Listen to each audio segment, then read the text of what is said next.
So உங்களுக்கு வந்து இன்னைக்கு நம்ம யூனிட் 8க்கான டிஸ்கஷன் பார்க்கலாம். ஸோ யூனிட் 8 மெக்கானிக்ஸில் 2 போர்ஷனாக பிரிச்சிருக்காங்க. ஒன்று வந்து ஸ்டாட்டிக்ஸ், இன்னொன்று வந்து டைனமிக்ஸ். இப்போ ஸ்டாட்டிக்ஸ் டைனமிக்ஸுக்கும் உள்ள டிஃப்ரென்ஸ் என்னன்னா, எல்லாமே ஒரே காம்பினேஷன் தான் மெக்கானிக்ஸ். அதாவது ஒரு பொருள் இயங்கும் போதோ இயக்கத்துக்கு முன்னாடி இருக்க ஸ்டேஜ் என்ன, ஸோ அந்த டைமில் நமக்கு என்னென்னலாம் நிலையாக இருக்கும் போது, அதாவது பொருள் வந்து இயக்கத்துக்கு முன்னாடி நிலையாக இருக்குன்னு நம்ம சொல்லலாம். ஸோ இயக்கத்துக்கு முன்னாடி நிலையாக இருக்கும் போது என்ன மாதிரி கான்செப்ட்ஸ் எல்லாம் படிப்போங்கிறது தான் உங்களுக்கு ஸ்டாட்டிக்ஸில் சொல்லியிருப்பாங்க. டைனமிக்ஸில் என்ன சொல்லியிருப்பாங்க அப்படின்னா, ஒரு பொருள் இயக்க நிலைக்கு அப்புறம் அதனுடைய தன்மை, அதில் வேறு என்னெல்லாம் எக்ஸ்ட்ரா நம்ம ஃபைண்ட் பண்ணலாம், அதில் என்ன கான்செப்ட் எல்லாம் இருக்குங்கிறத சொல்கிறது டைனமிக்ஸில் உங்களுக்கு சொல்லியிருப்பாங்க. ஓகேங்களா? ஸோ இப்போ ஸ்டாட்டிக்ஸ் டைனமிக்ஸ்னா 2ஆக பிரிச்சிருக்கோம். ஸோ நான் இதில் உங்களுக்கு ஸ்டாட்டிக்ஸ்லேயும் டைனமிக்ஸ்லேயும் என்னெல்லாம் கான்செப்ட்ஸ் இருக்குது அப்படிங்கிறது உங்களுக்கு ஜென்ரலாக நான் உங்களுக்கு சொல்லிவிட்டு அதுக்கப்புறமா ப்ராப்ளம் நம்ம டிஸ்கஸ் பண்ணலாம். ஸோ உங்களுக்கு ஃபஸ்ட்டு வந்து மெக்கானிக்ஸை பொறுத்த வரைக்கும் பேசிக்காக இருக்கக்கூடிய கான்செப்ட் என்னென்னா ஃபோர்ஸ். ஓகேங்களா? ஸோ இப்போ ஒரு பொருள் நிலையாக இருக்க தேவையான விஷயமும் நமக்கு ஃபோர்ஸு தான். ஒரு பொருள் இயக்க நிலையில் இருந்தாலும் அதாவது அந்த பொருள் நிலையாக இருக்க பொருளை இயக்க நிலைக்கு கொண்டு போகிறதுக்கும் தேவையான விஷயம் பேசிக் கான்செப்ட் ஃபோர்ஸ். ஸோ இந்த மெக்கானிக்ஸில் ஃபோர்ஸை எப்படி கால்குலேட் பண்ணுவாங்க, ஃபோர்ஸோட வேல்யூ எதுக்கு ஈக்குவலாக இருக்கும் அப்படின்னா, force is equal to mass into acceleration. இது எதுலேருந்து கிடைக்குது, என்ன இதோட மொத்த மெக்கானிக்ஸினுடைய இந்த யூனிவர்ஸ்லேயே நம்ம எர்த்துன்னு எடுத்துட்டிங்க அப்படின்னா ரொம்ப பேசிக்காக நம்ம எர்த்தில் இருக்கக்கூடிய பேசிக்கான கான்செப்ட், பேசிக்குன்னு சொல்ல முடியாது. ஸோ அது மட்டும்தான் நடந்துட்டுருக்கு. அதை தாண்டி தான் மற்ற விஷயங்கள்லாம் எலாபரேட் ஆகுது. அப்படிங்கும் போது ரொம்ப அடிப்படையான ஒரு விஷயம் என்னென்னா, நியூட்டன்ஸ் மொத்தம் 3 லா இருக்குது இல்லைங்களா? ஸோ அந்த 3 லாஸ் தான் இந்த ஹோல் மெக்கானிக்ஸுக்கே பேசிக். ஸோ நியூட்டன்ஸ் ஃபஸ்ட்டு லா என்ன சொல்லியிருப்பாங்க அப்படின்னா, ஸோ உங்களுக்கு அதுக்கான டெஃபினேஷன் எல்லாமே ஸ்டேட்மெண்ட் எல்லாமே மெட்டீரியலில் கொடுத்துருப்போம். ஸோ நான் உங்களுக்கு அப்படியே ஒன்ஸ் கோ த்ரூ மட்டும் பண்ணிடுறேன். நியூட்டன்ஸ் ஃபஸ்ட்டு லா என்ன சொல்லியிருப்பாங்கன்னா, ஒரு பொருள் வந்து இயக்க நிலையிலோ அல்லது நிலையாவோ, இயக்கம் இல்லாத நிலை பேர் தான் நிலையியல் அப்படின்னு சொல்லுவாங்க. அதுதான் ஸ்டாட்டிக். ஒரு பொருள் நிலையாவோ அல்லது இயக்க நிலையிலோ இருக்கும் போது அந்த பொருளுக்கு வெளியிலிருந்து நம்ம ஒரு ஃபோர்ஸ், வெளியிலிருந்து ஒரு ஃபோர்ஸ் கொடுக்காத வரைக்கும் அந்த பொருளினுடைய தன்மை, அதாவது நிலையாக இருக்க தன்மையோ அல்லது இயக்க நிலையில் இருக்க தன்மையோ மாறுறதுக்கு சான்ஸ் இல்லை அப்படின்னு சொன்னது தான் ஃபஸ்ட் விதி. இது ஆப்வியஸாக நடக்கிறது தானே. ஒரு பொருள் நிலையாக இருக்க அந்த பொருளுக்கு நான் ஒரு ஃபோர்ஸ் கொடுக்கல அப்படின்னா அந்த பொருள் நிலையாக இருக்க பொருள் நகரதுக்கு சான்ஸ் இல்லை. ஓகேங்களா? ஸோ அதே போல் ஒரு பொருள் நகர்ந்துட்டு இருக்க ஒரு பொருளை நம்ம தடுத்து நிறுத்துறதுக்கு கண்டிப்பாக ஒரு ஃபோர்ஸ் கொடுப்போம். ஸோ அது மாதிரி இயக்க நிலையில் இருக்க பொருளுக்கோ அல்லது நிலையாக இருக்க பொருளுக்கோ வெளியிலேருந்து நம்ம ஃபோர்ஸ் கொடுக்காத வரைக்கும் அதனுடைய தன்மை மாறாதுங்கிறது தான் Newton's first law. Newton second law என்ன சொல்லியிருப்பாங்க அப்படின்னா, the rate of change of momentum. So momentum அப்படிங்கிறது என்ன அப்படின்னா, ஒரு பொருள் ஒரு குறிப்பிட்ட திசைவேகத்தில் நடந்து போயிட்டு இருக்கும் போது அந்த பொருளினுடைய எடையும் அதனுடைய திசைவேகத்தினுடைய அந்த ரெண்டுத்தினுடைய கால்குலேஷன் தான் மொமெண்டம். தட் மீன்ஸ் உந்தம் அப்படின்னு படிச்சிருப்போம். Mass into velocity. அந்த மாஸ் இன்ட்டு வெலாசிட்டியில் ஏற்படக்கூடிய மாற்றம் தான் நியூட்டன் செகண்ட் லா. அதை தான் rate of change of momentum அப்படின்னு சொல்லியிருப்பாங்க. ஸோ மாஸ் இன்ட்டு வெலாசிட்டி, அப்போது d/dt ஆஃப், அதாவது டைமை பொறுத்து மாஸ் இன்ட்டு வெலாசிட்டி, அதாவது மொமெண்டத்தில் ஏற்படக்கூடிய ரேட் ஆஃப் சேஞ்ச், டைமை பொறுத்து ரேட் ஆஃப் சேஞ்ச் ஏற்படுறது தான் மாஸ் இன்ட்டு ஆக்சலரேஷன். இந்த மாஸ் இன்ட்டு ஆக்சலரேஷன் எதுக்கு ஈக்குவலாக இருக்கும் அப்படின்னா ஃபோர்ஸுக்கு ஈக்குவலாக இருக்கும். So F is equal to ma Newton's second law. Newton's third law என்ன சொல்லியிருப்பாங்கன்னா, ஆப்வியஸாக எல்லாருக்கும் தெரிஞ்ச விஷயம் தான், every action there is an opposite reaction. So ஒவ்வொரு ஆக்ஷனுக்குமே ஆப்போசிட் ரியாக்ஷன் இருக்கும் அப்படிங்கிறது, ஈக்குவல் அண்ட் ஆப்போசிட் ரியாக்ஷன் சொல்லியிருப்பாங்க. ஸோ ஒவ்வொரு ஆக்ஷனுக்குமே ஒவ்வொரு வினைக்கும் ஒரு எதிர்வினை உண்டுங்கிறது தான் நியூட்டன்ஸ் தேர்ட் லா. ஸோ இதுதான் ரொம்ப பேசிக்கான கான்செப்ட். ஸோ இது அண்டர்ஸ்டாண்ட் ஆனிச்சு அப்படின்னா அடுத்தடுத்த கான்செப்ட், அடுத்தடுத்த டாப்பிக்கில் வரக்கூடிய கான்செப்ட்ஸ் எல்லாமே உங்களுக்கு புரிய ஆரம்பிச்சிடும். ஸோ இப்போது நம்மளோட நியூட்டன் செகண்ட் லால இருந்து தான் நம்ம ஃபோர்ஸ் அப்படிங்கிற ஒரு விஷயத்தை சூஸ் பண்ணிக்கிறோம். ஸோ ஃபோர்ஸ் அப்படிங்கிறது என்னன்னா மாஸ் இன்ட்டு ஆக்சலரேஷன். ஸோ உங்களுக்கு மெக்கானிக்ஸில் நம்ம 2ஆக பிரிச்சுக்கலாம்னு சொல்லியிருந்தோம்.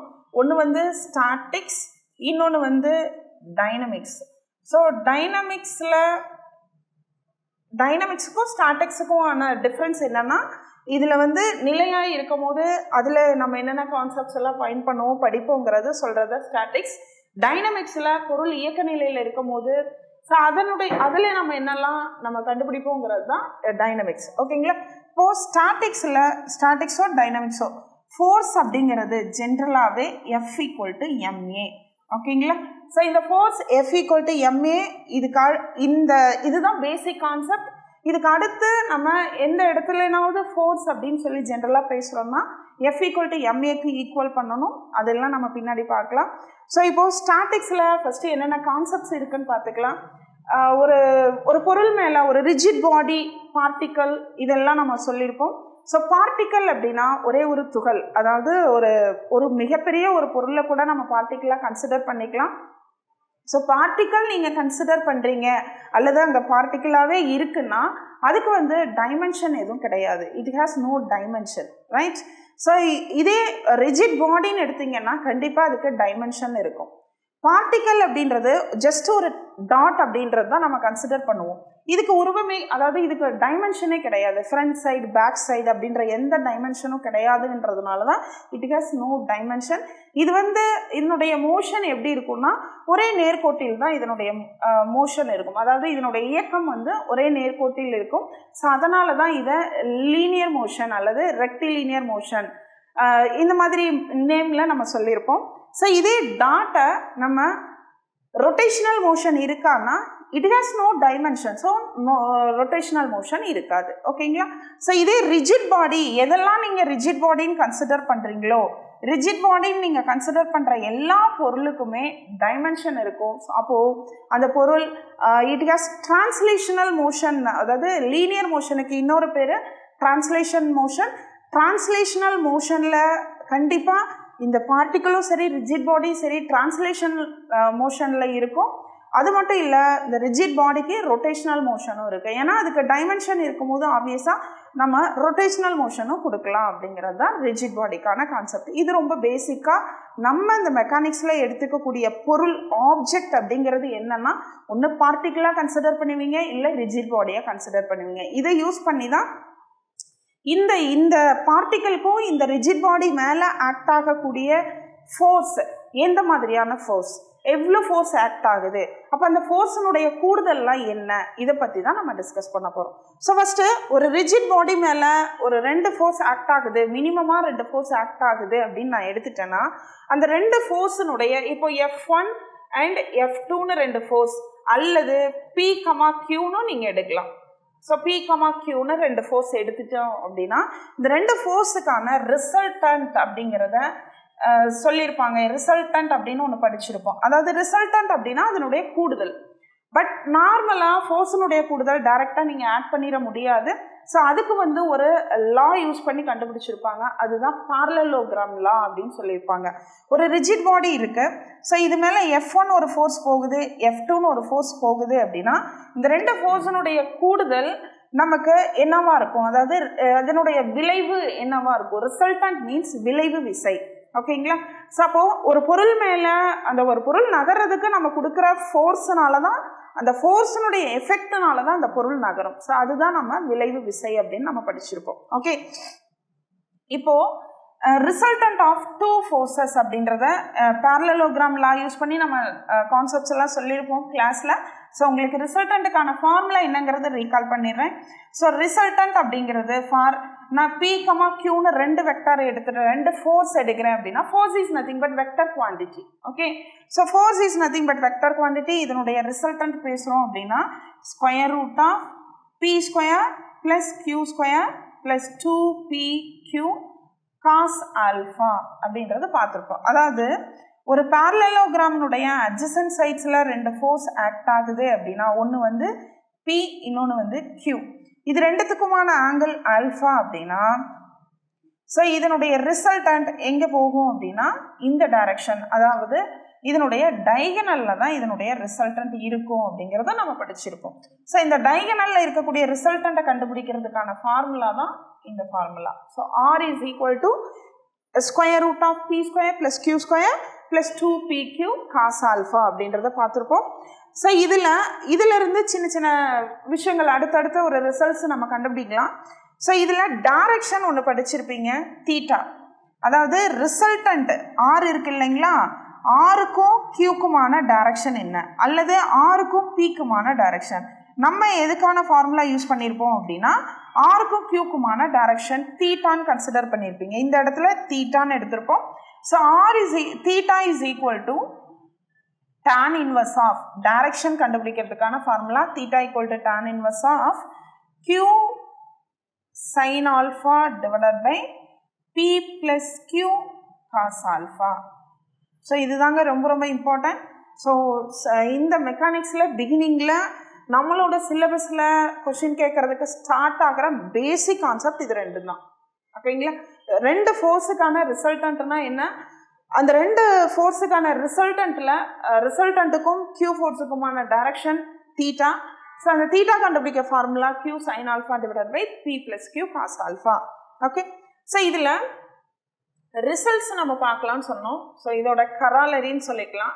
ஸோ ஃபஸ்ட்டு ஒன், ஒருவேளை ரெண்டு ஃபோர்ஸினுடைய மேக்னிடியூட் வேல்யூ ஈக்குவலாக இருக்குது அப்படின்னா, த டூ ஃபோர்ஸஸ்னுடைய மேக்னிடியூட் வேல்யூ ஈக்குவலாக இருக்குன்னா ரிசல்டன்ட்டும் தீட்டாவும் என்ன கிடைக்கும் அப்படின்னா, ரிசல்டன்ட்டு ரெண்டு ஃபோர்ஸும் ஈக்குவல்னு சொல்லிட்டாங்க இல்லைங்களா.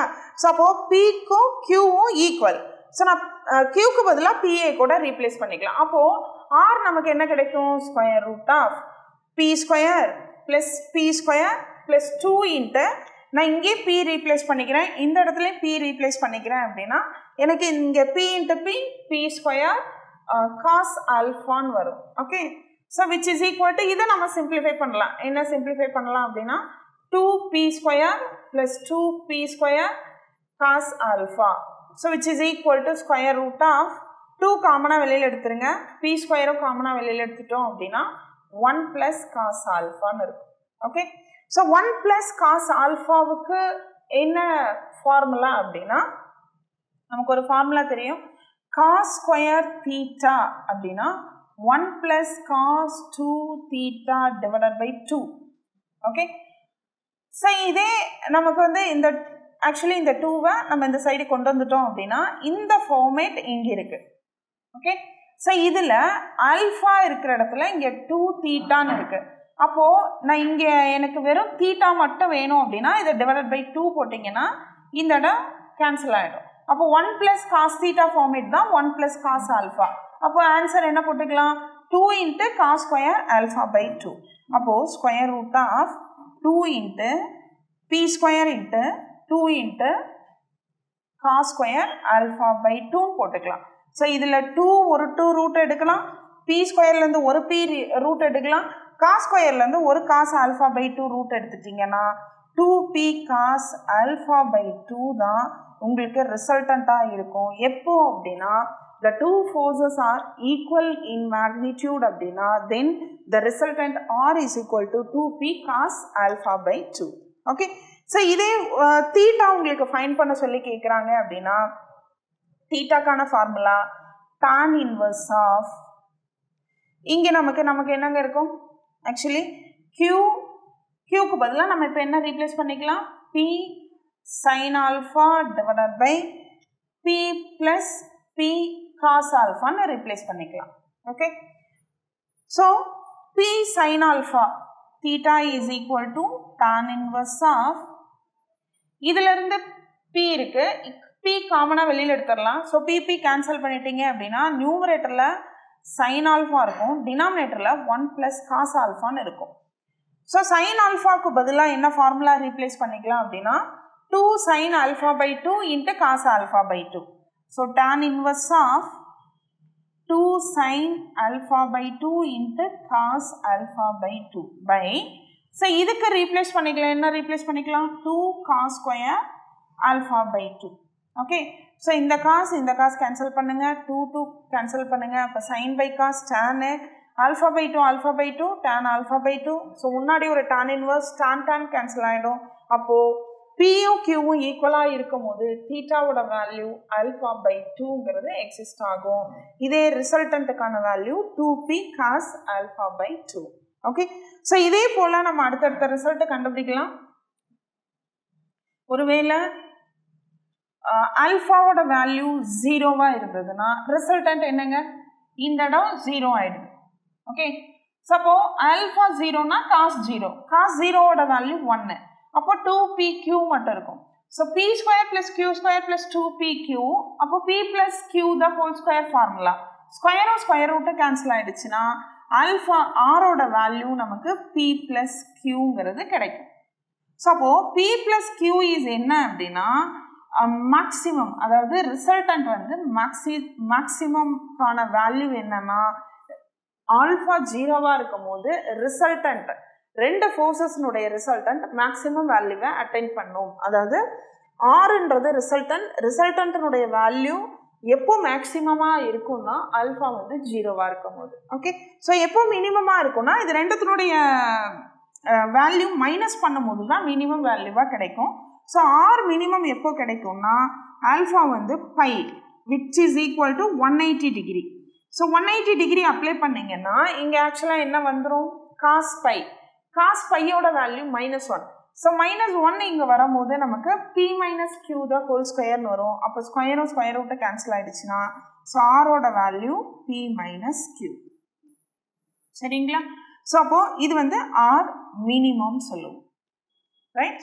ஸோ ஒருவேளை ஆல்ஃபாவோட வேல்யூ பை பை 2 90 டிகிரி, அதாவது ஆல்ஃபாவோட வேல்யூ 90 டிகிரினா p ஃபோர்ஸும் q ஃபோர்ஸும் எப்படி இருக்குன்னா ஒன்றுக்கு ஒன்று பர்பண்டிகுலராக இருக்குது. ஸோ அப்போ ஆப்வியஸாக ஆல்ஃபா நீங்கள் என்ன எடுத்துப்பீங்க, 90 டிகிரி. ஸோ ஆல்ஃபாவுக்கு பதிலாக 90 டிகிரி ரீப்ளேஸ் பண்ணீங்க அப்படின்னா காஸ் 90 டிகிரியோட வேல்யூ 0.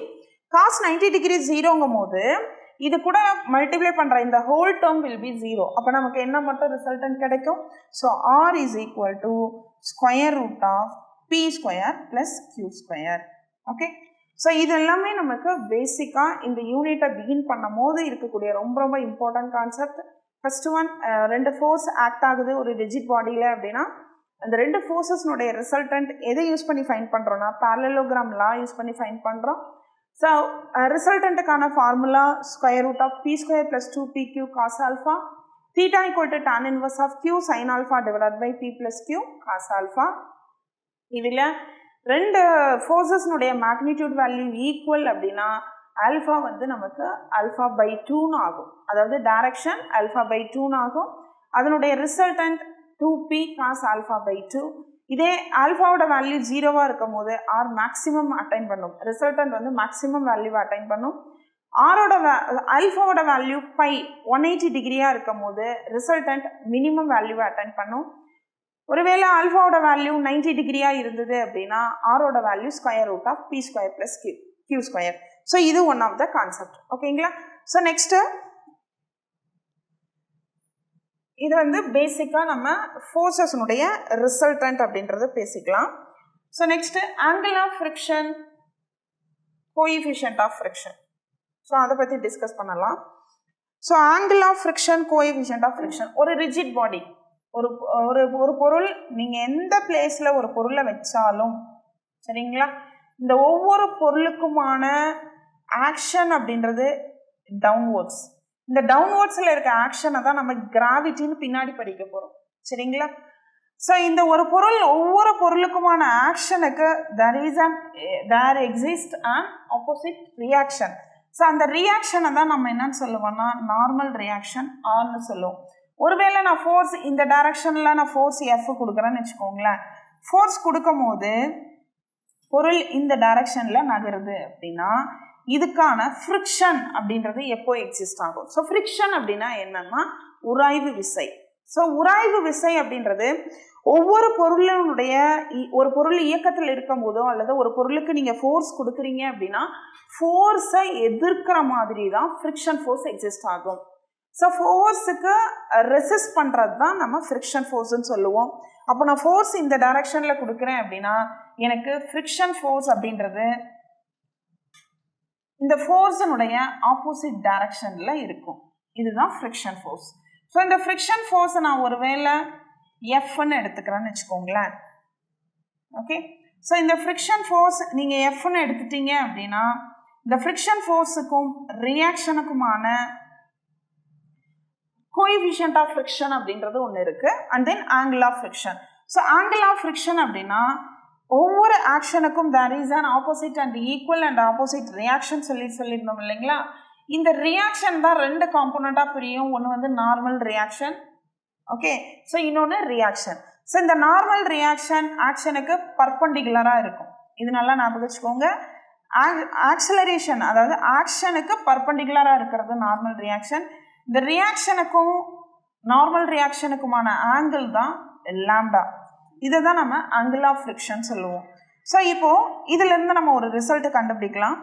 ஸோ மியூ அப்படின்றது coefficient of friction. Coefficient of ஃப்ரிக்ஷனுக்கான ஃபார்முலா F/R.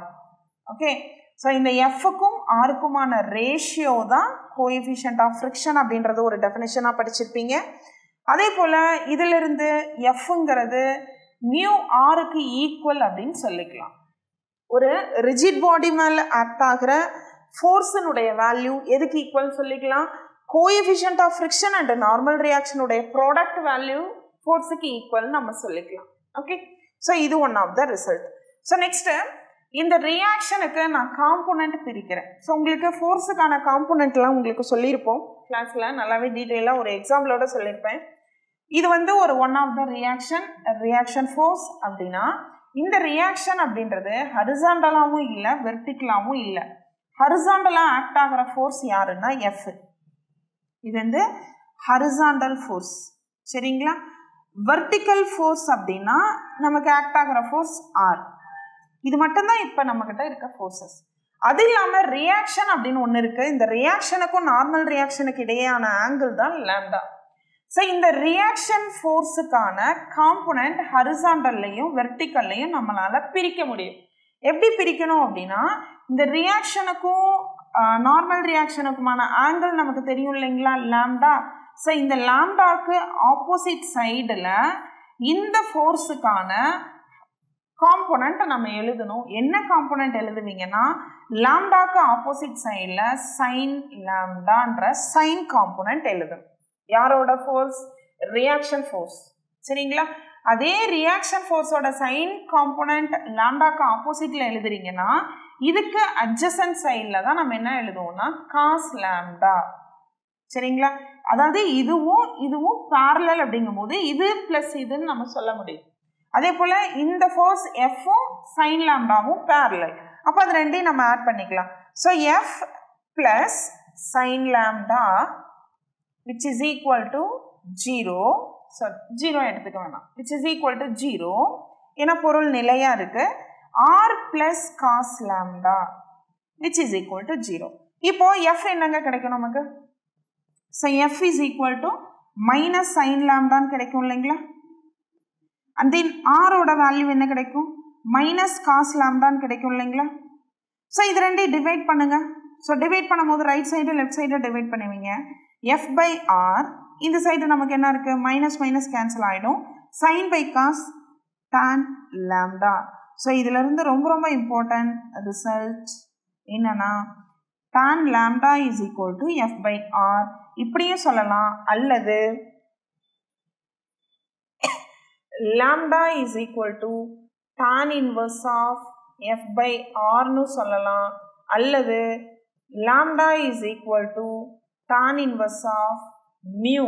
ஏன்னா மியூவோட வேல்யூ நமக்கு தெரியும் F/R. ஸோ இந்த மாதிரி ரிசல்ட்டை நம்ம சொல்லிக்கலாம். ஓகே.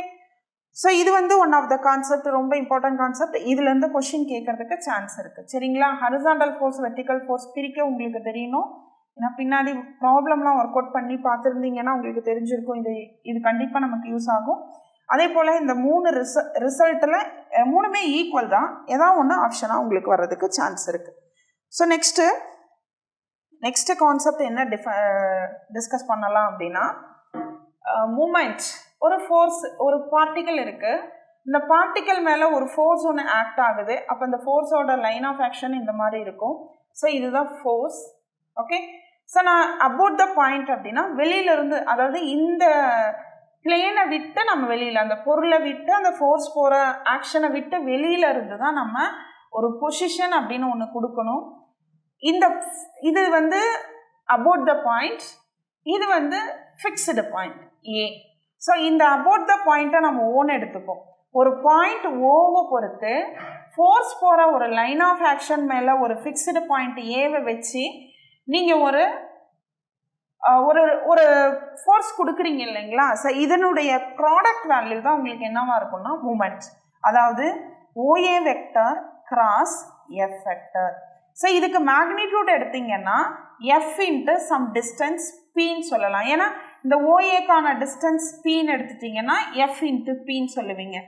இது வந்து ஆன்டி கிளாக்வைஸ் டைரக்ஷனில் உங்களோட மூமெண்ட், அதாவது திருப்பு திறன், உங்களை ரொட்டேஷனல் அந்த இடத்துல நம்ம ரொட்டேட் பண்ணுற மாதிரி ஒரு ஃபோர்ஸ் கொடுத்து ஒரு ஃபிக்ஸ்டு பாயிண்ட்டை வச்சு அபவுட் த பாயிண்ட்டை பொறுத்து நம்ம ரொட்டேஷன் கொடுக்குறோம். அதாவது திருப்புத்திறன், அதாவது ஓப்பன் பண்ணவோ க்ளோஸ் பண்ணவோ ட்ரை பண்ணுறோம் அப்படின்னா அதுதான் திருப்புத்திறன் மூமெண்ட் அப்படின்னு சொல்லுவாங்க. ஸோ இந்த மூமெண்ட் கண்டுபிடிக்க formula OA cross F. OA cross Fக்கு மேக்னிடியூட் எடுத்தீங்கன்னா F into P. P is nothing but ஓக்கும் ஏக்குமான டிஸ்டன்ஸ் தான் P. ஸோ இதை எப்போ நம்ம பாசிட்டிவ் மூமெண்ட்னு சொல்லுவீங்கன்னா இந்த மூமெண்ட்டினுடைய டைரக்ஷன் வந்து உங்களுக்கு ஆன்டி கிளாக்வைஸ் டைரக்ஷனாக இருந்துச்சு அப்படின்னா ஆன்டி கிளாக்வைஸ் அல்லது கவுண்டர் கிளாக்வைஸ்ன்னு சொல்லுவாங்க. ஸோ ஆன்டி கிளாக்வைஸ் டைரக்ஷனில் உங்களுக்கு ஃபோர்ஸ், அதாவது மூமெண்ட் இருக்குது அப்படின்னா அதை வந்து நம்ம என்னென்னு சொல்லுவோம்னா பாசிட்டிவ் மூமெண்ட் சொல்லுவோம். ஆன்டி கிளாக்வைஸுக்கு கிளாக்வைஸ் டைரக்ஷனில் இருக்குது அப்படின்னா இது வந்து நெகட்டிவ் மூமெண்ட் சொல்லுவோம். ஸோ கிளாக்வைஸ் டைரக்ஷன் அப்படின்னா -F இன்ட்டு Pன்னு நொட்டேஷன். ஆக்சுவலாக இது R கிடையாது, P. ஸோ மைனஸ் இந்த யூனிட்டை பொறுத்த வரைக்கும் மைனஸ் எதை ரெப்ரசன்ட் பண்ணோம்னா நெகட்டிவ் சைன் வந்து நம்மளோட டைரக்ஷனை தான் ரெப்ரசன்ட் பண்ணும். அதாவது கிளாக்வைஸ் டைரக்ஷனா அல்லது ஆன்டி கிளாக்வைஸ் டைரக்ஷனா அப்படிங்கிறத ரெப்ரசன்ட் பண்ணுறது தான் மைனஸ். சரிங்களா? ஸோ அடுத்து ஒன் ஆஃப் த தியரம் பார்க்கலாம். ரொம்ப ரொம்ப இம்பார்ட்டன்ட், லாமிஸ் தியரம். இந்த லாமிஸ் தியரத்தை யூஸ் பண்ணி நமக்கு நிறைய ரிசல்ட்ஸ்லாம் கண்டுபிடிச்சிருக்காங்க. ஸோ அதுவும் உங்களுக்கு சொல்கிறேன். ஸோ லாமிஸ் தியரம் அப்படின்னா என்னன்னா ஒரு 3 ஃபோர்ஸ் கான்கிரண்ட் ஃபோர்ஸாக ஆக்ட் ஆகுது. சரிங்களா? இது உங்களுக்கு இந்த படம் புரியாது, உங்களுக்கு பாருங்க. இது பாயிண்ட் ஓன்ற ஒரு பாயிண்ட்ல ஒரு ஃபோர்ஸ் P ஃபோர்ஸ் ஆக்ட் ஆகுது. அதே போல் இன்னொரு ஃபோர்ஸ் Q ஃபோர்ஸ் ஆக்ட் ஆகுது, இன்னொரு ஃபோர்ஸ் R ஃபோர்ஸ் ஆக்ட் ஆகுது. இப்போ புரியுதுங்களா? இதனுடைய லைன் ஆஃப் ஆக்ஷன் இந்த டைரக்ஷனில் இருக்கும், Pயோட லைன் ஆஃப் ஆக்ஷன் இந்த டைரக்ஷனில் இருக்கும், Rோட லைன் ஆஃப் ஆக்ஷன் இந்த டைரக்ஷனில் இருக்கும். ஓகே, ஸோ ஒரு ஃபோர்ஸ் இருக்குது அப்படின்னா அதனுடைய லைன் ஆஃப் ஆக்ஷன் அந்த டைரக்ஷன், அந்த லைன் ஃபுல்லாகவே அதனுடைய லைன் ஆஃப் ஆக்ஷனாக இருக்கும். சரிங்களா? ஸோ இப்போ இந்த மாதிரி 3 ஃபோர்ஸ் கான்கிரண்ட் அப்படின்னா 3 ஃபோர்ஸும் ஒரே புள்ளியில் சந்திக்கும் அப்படின்னா அதுக்கு பேர் கான்கிரண்ட் ஃபோர்ஸஸ்ன்னு சொல்லுவாங்க. ஸோ இந்த மாதிரி PQR மேக்னிடியூடுடைய ஒரு 3 ஃபோர்ஸ் ஓன்ற பாயிண்ட்ல கான்கிரண்ட்டாக இருக்குது அப்படின்னா ஸோ இங்கே இந்த ஃபோர்ஸ் 3மே அந்த அந்த இடத்துல இருக்கக்கூடிய பொருள், அதாவது இந்த கான்கிரண்ட்டாக இருக்கக்கூடிய இடத்துல அந்த பொருளை வந்து உங்களுக்கு யூக்லிபிரியமாக வச்சுருக்கோம் அப்படிங்கிறது கான்செப்ட். ஸோ இப்படி இருக்கும் போது லாமிஸ் அப்படின்றவர் ஒரு தியரம், ஒரு ரிசல்ட் ஒன்று கண்டுபிடிச்சிருக்காரு. என்னன்னா ஒரு ஃபோர்ஸனுடைய மேக்னிடியூடு P/sin ஆஃப் மற்ற 2 ஃபோர்ஸினுடைய அந்த மற்ற 2 ஃபோர்ஸுக்கு இடையான ஆங்கிளோட சைன் வேல்யூக்கு டைரக்ட்லி ப்ரொபோர்ஷனலாக இருக்குங்கிறது தான் லாமிஸ் தியரம். அதாவது P/sin of angle between other 2 forces, அதே போல் Q/sin of angle between other 2 forces P and R, and then R divided by sin of angle between P and Q. சரிங்களா? So இதுதான் Lami's theorem. So இதில் ஒருவேளை Pக்கும் Qக்குமான angle, அதாவது Qக்கும் Rக்குமான ஆங்கிள் ஆல்ஃபா, Rக்கும் Pக்குமான ஆங்கிள் பீட்டா, Pக்கும் Qக்குமான ஆங்கிள் காமான்னு எடுத்துட்டிங்கன்னா இந்த ஃபார்முலா எப்படி மாறும்? P/sin. இது எல்லாமே ஈக்குவல் ரேஷியோவில் தான் இருக்கும்.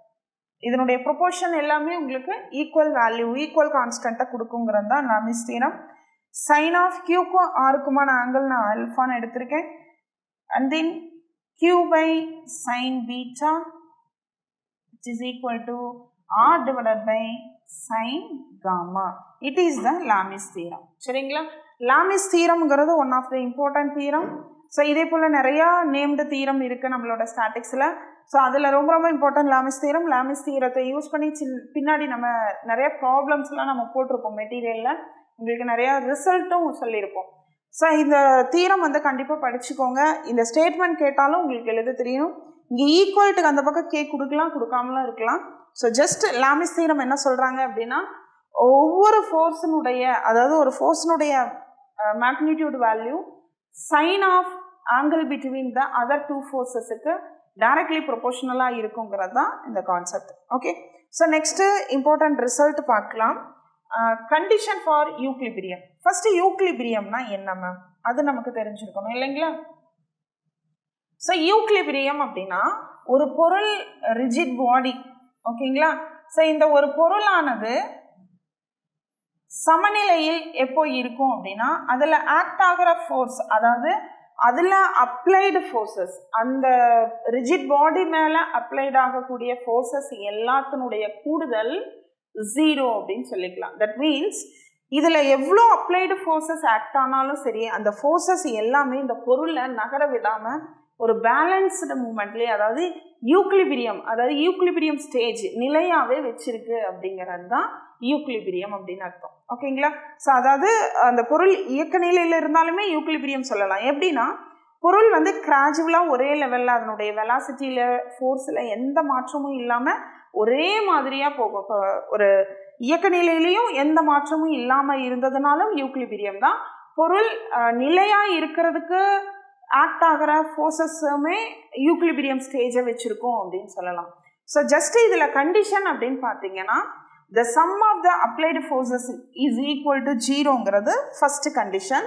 ஸோ இதில் அப்ளைடு ஆகக்கூடிய first point, sum of applied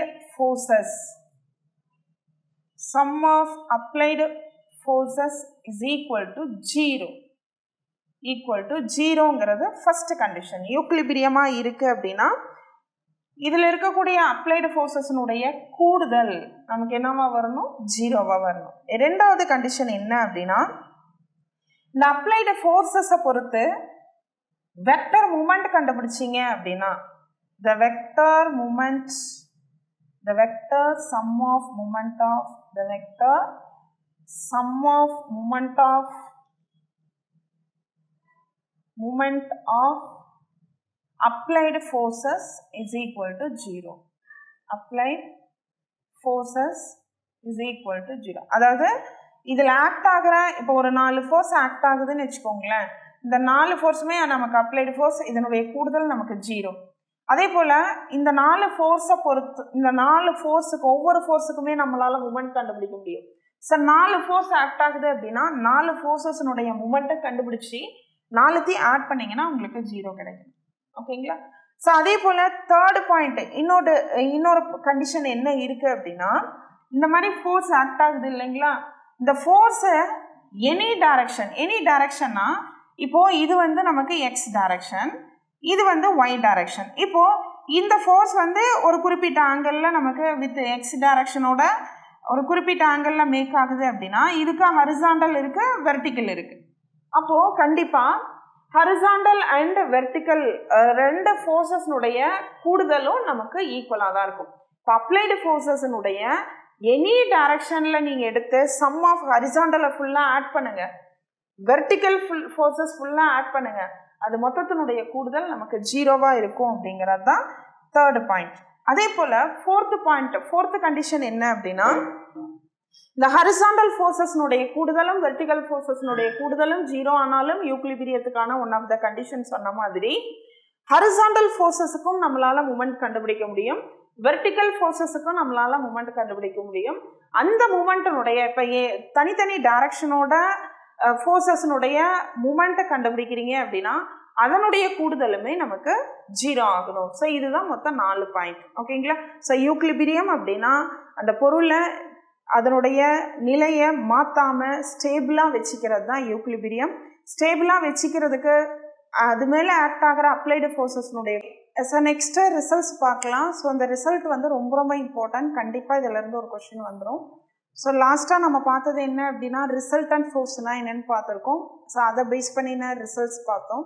so அதாவது ரெண்டு ஃபோர்ஸினுடைய வேல்யூ மேக்னிடியூட் வேல்யூ ஒருவேளை ஈக்குவலாக இருந்தால் எப்படி, இந்த ரிசல்டன்ட் எப்போ மேக்ஸிமம் கிடைக்கும், எப்போ மினிமம் கிடைக்கும், ஸோ இதெல்லாம் நம்ம பார்த்தோம். அண்ட் தென் உங்களுக்கு வந்து ஃபோர்ஸ் வந்து யூக்லிபிரியமாக எப்போ வச்சுருக்கோம், ஸோ யூக்லிபிரியமாக இருக்கிறதுக்கு என்ன கண்டிஷன், அதே போல் மூமெண்ட் எப்படி ஃபைன் பண்ணணும், இது எல்லாமே நம்ம சொன்னோம். ஸோ ரொம்ப பேசிக்காக நம்ம சொல்லியிருக்கோம். ஸோ நெக்ஸ்ட்டு ரொம்ப ரிசல்ட்டுக்குள்ளே போனோம் அப்படின்னா டேரெக்டாக ரிசல்ட் மட்டும் படித்தா ஒரு மார்க் வாங்கிட முடியும் அப்படின்னா, ஸோ இந்த ரிசல்ட்டு பாருங்கள். ஸோ இதில் என்ன சொல்லியிருக்காங்கன்னா, if P, Q, R are act along the sides of a triangle, ட்ரையாங்கிள்னுடைய 3 சைட்ஸில் உங்களுக்கு of a sides of a triangle, ட்ரையாங்கிளோட 3 சைட்ஸில் உங்களுக்கு PQR அப்படின்ற ஃபோர்ஸ் ஆக்ட் ஆகுது. இது வந்து பாயிண்ட் A, இது B, இது C. இந்த சைட்ஸினுடைய ட்ரையாங்கிளுடைய சைட்ஸில் உங்களுக்கு 3 ஃபோர்ஸ் PQ அப்படின்றது ஆக்ட் ஆகுது அப்படின்னா இந்த force PQR. So 3 force act ஆகும்போது ஸோ இன் சென்டரில் இந்த ரிசல்டன்ட் அப்படின்றது எதில் பாஸ் ஆகுது அப்படின்னா இன் சென்டர் வழியாக பாஸ் ஆகுது. ஸோ இந்த 3 ஃபோர்ஸஸ்னுடைய ரிசல்டன்ட் இன் சென்டரில் பாஸ் ஆகுது அப்படின்னா 3 ஃபோர்ஸையும் நீங்கள் டைரெக்டாக ஆட் பண்ணிக்கிட்டீங்கன்னா உங்களுக்கு ஆன்சர் கிடைச்சிரும். அப்போது 3 டிஃப்ரெண்ட் ஃபோர்ஸ் ஒரு ட்ரையாங்கிள்னுடைய 3 சைட்ஸில் அதனுடைய ஃபோர்ஸஸ்னுடைய மேக்னிடியூட் வேல்யூ ஆக்ட் ஆகுது அப்படின்னா அந்த 3 ஃபோர்ஸஸுக்கான ரிசல்டன்ட் எப்படி கண்டுபிடிக்கணும் அப்படின்னா இந்த ரிசல்டன்ட்டுடைய value P + Q + R = 0. So அதுக்கு ஈக்குவல் பண்ணுற அந்த ரிசல்ட்டு எந்த லைனில் பாஸ் ஆகும் அப்படின்னா ரிசல்டன்ட் வந்து இன்சென்டர் வழியாக பாஸ் ஆகும் அப்படிங்கிறதா ஃபஸ்ட்டு கான்செப்ட். ரெண்டாவது, சர்க்கியூம் சென்டரில் ரிசல்டன்ட் பாஸ் ஆகுது அப்படின்னா இந்த ரிசல்ட்டு உண்மை. அதாவது P cos A + Q cos B + R cos C = 0. எப்போ அப்படின்னா இந்த 3 ஃபோர்ஸஸ்னுடைய ரிசல்டன்ட் உங்களுக்கு சர்க்கியூம் சென்டரில் ஆக்ட் ஆகுது அப்படின்னா P cos A + Q cos B + R cos C = 0. இது எல்லாமே டைரக்ட் ரிசல்ட், நீங்கள் படிச்சுக்கோங்க. ஸோ இதில் 2 டிஃப்ரென்ஸ் இருக்குது. இந்த ரிசல்ட்டுக்கும் அடுத்து நான் சொல்ல போகிற தீரத்துக்கும் என்ன டிஃப்ரென்ஸ் அப்படின்னா ரிசல்டன்ட் இன் சென்டரில் பாஸ் ஆனிச்சுன்னா இந்த ரிசல்ட் உண்மை, சர்க்கியூம் சென்டரில் pass ஆனிச்சுன்னா P cos A + Q cos B + R cos C = 0. இதே ஆர்த்தோ சென்டரில் ரிசல்டன்ட் பாஸ் ஆகுது அப்படின்னா P sec A + Q sec B + R sec C = 0. இது இன்னொரு மாதிரியும் கேட்கலாம், ஆப்ஷன் கொடுக்கலாம். எப்படின்னா P cos A + Q cos B + R cos C = 0. Okay, so இந்த ரெண்டுமே ஒன்று தான். ஏன்னா 1 cos A 1 cos B 1 cos C தான் நமக்கு secant A secant B secant C. So இந்த ரிசல்ட் வந்து எப்போ உண்மை அப்படின்னா நம்மளோட ரிசல்டன்ட் அதாவது PQRனுடைய ரிசல்டன்ட் ஆர்த்தோ சென்டரில் பாஸ் ஆகும்போது P cos A + Q cos B + R cos C = 0. Next centroid வழியாக ரிசல்டன்ட் பாஸ் ஆகுது அப்படின்னா P sin A + Q sin B + R sin C = 0. So ortho centre அப்படின்னா உங்களுக்கு டிவைடட் பையில் cos A cos B cos C வரணும். Centroid அப்படின்னா divided பையில் sin A sin B sin C வரணும். ஓகேங்களா? ஸோ இது one of the theorem. So இந்த தியரம் எப்போங்கிறது நல்லா ஞாபகம் வச்சுக்கோங்க. 3 ஃபோர்ஸ் PQR, இந்த 3 ஃபோர்ஸும் ட்ரையாங்கிள்னுடைய 3 சைட்ஸில் ஆக்ட் ஆகும்போது அதனுடைய resultant incentre, orthocentre, circumcentre and then சென்ட்ராய்டில் பாஸ் ஆகும்போது இந்த ரிசல்ட்லாம் உண்மை அப்படிங்கிறது ஒன்று. ஸோ நெக்ஸ்ட் தீரம் பாருங்க. ஏபிசின்றது ட்ரையாங்கிள். ஸோ ஏபிசி ட்ரையாங்கிளில் PQR along the lines OA OB OC are in equilibrium. அதாவது ஒரு ட்ரையாங்கிள் உடைய சைட்ஸ் தான் நம்ம ஏபிசி. ஓகேங்களா? ஸோ இதில் ஆக்ட் ஆகிற ஃபோர்ஸ் PQR. ஸோ இந்த 3 ஃபோர்ஸஸ்னுடைய நமக்கு இந்த 3 ஃபோர்ஸும் OA OB OC வழியாக ஆக்ட் ஆனிச்சு அப்படின்னா ஓன்றது ஒரு பாயிண்ட்டு. அந்த பாயிண்ட் இந்த ட்ரையாங்கிளுக்கு 4 டைப்பில் சொல்லலாம். ஒருவேளை அந்த பாயிண்ட் வெளியில் இருக்கலாம், இல்லை இன் சென்டரில் இருக்கலாம், இல்லை சர்க்கியூம் சென்டரில் இருக்கலாம். ஸோ சென்ட்ராய்டாக கூட இருக்கலாம். ஸோ அந்த மாதிரி பாயிண்ட் ஓஏ, அதாவது ஓ இந்த இடத்துல இருக்குது அப்படின்னா ஓஏ, ஓபி, ஓசி. ஒருவேளை பாயிண்ட் ஓ வெளியில் இருக்குது, இப்போ ட்ரையாங்கிள் இப்படி இருக்குது, ஸோ இது வந்து சர்க்கிள் அப்படின்னா இதனுடைய சென்டர், அப்போ ஓஏ, ஓபி, ஓசி. ஸோ அந்த மாதிரி இந்த பொசிஷன் ஓனுடைய பொசிஷன் மாற மாற ஸோ அதுக்கான ரிசல்ட் அந்த ஃபோர்ஸ் 3 ஃபோர்ஸும் ட்ரையாங்கிள் ஆக்ட் ஆகும்போது அதுக்கான ரிசல்ட் எப்படி கிடைக்குங்கிறது தான் பார்க்குறோம். So first one, O is the incenter of the triangle ABCயா இருந்தது அப்படின்னா P by cos A by 2 equal to Q by cos B by 2 equal to R by cos C by 2ங்கிற result உண்மை. So நல்லா ஞாபகம் வச்சுக்கோங்க.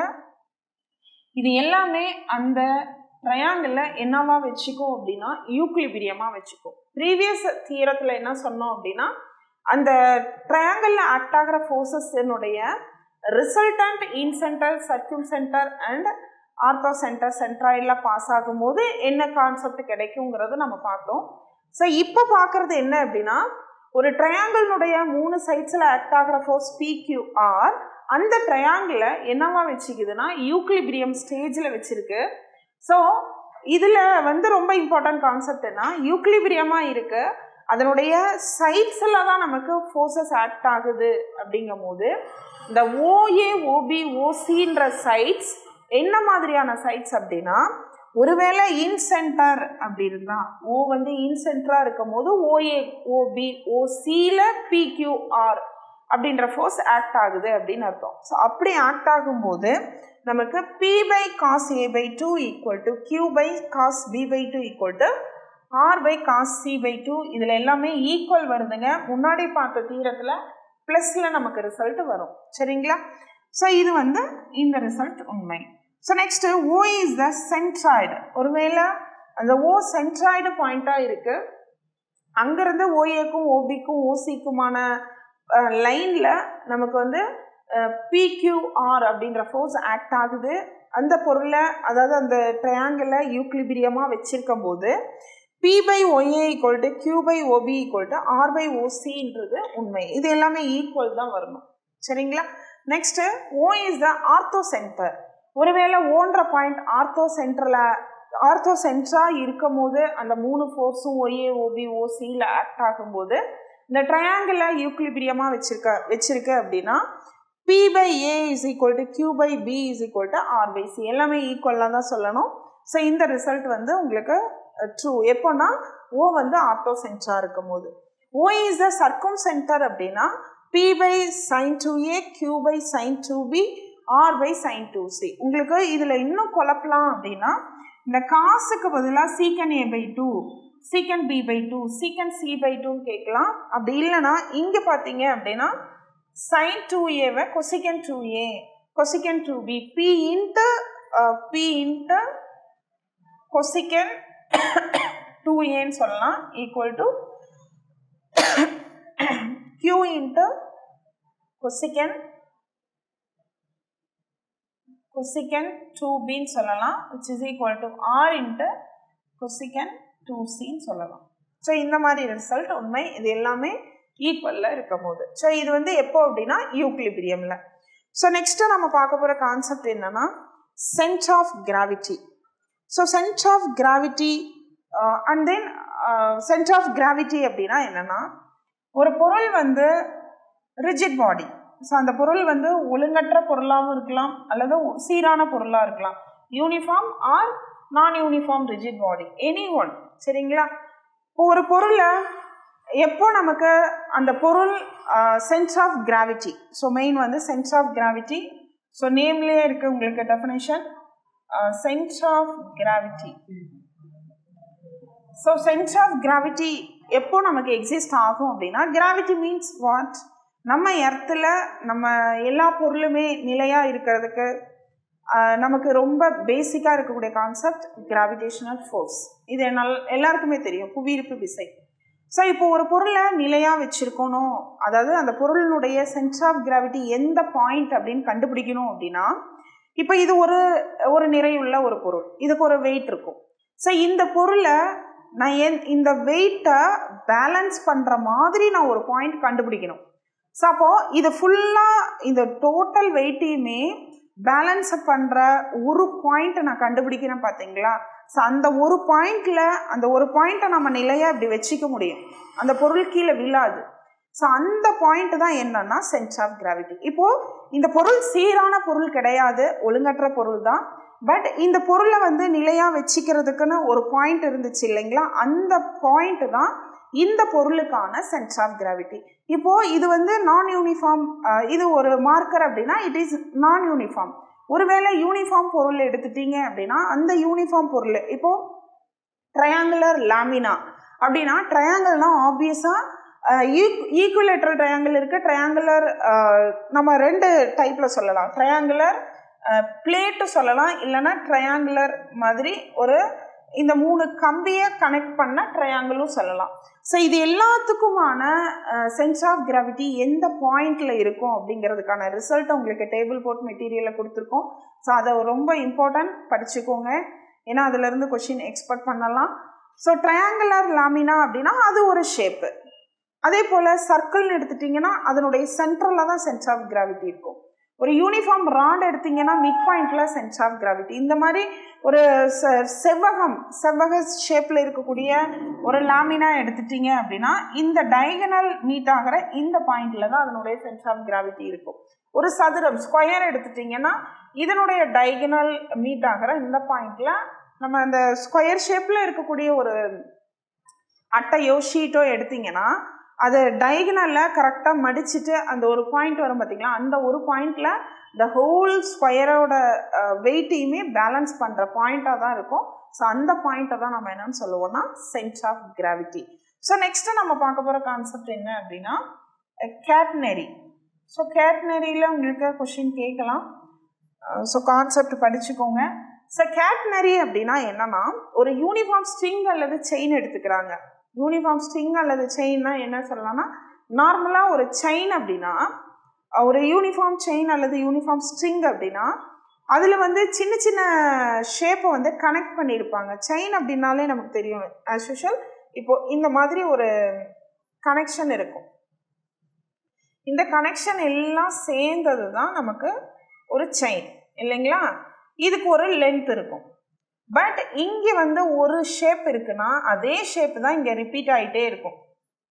நீங்கள் எந்த chain, gold செயினை கூட எடுத்தீங்கன்னாலும் ஒரு காமன் டிசைனில் அது ஒரு யூனிஃபார்மாக செயினாக போகுது அப்படின்னா, ஸோ அந்த செயினோட ஒரு இந்த இடத்துல இந்த ஷேப்புக்கு மட்டும் ஒரு யூனிட் இருக்கும், ஒரு மாஸ் இருக்கும், சரிங்களா, ஒரு லென்த் இருக்கும்.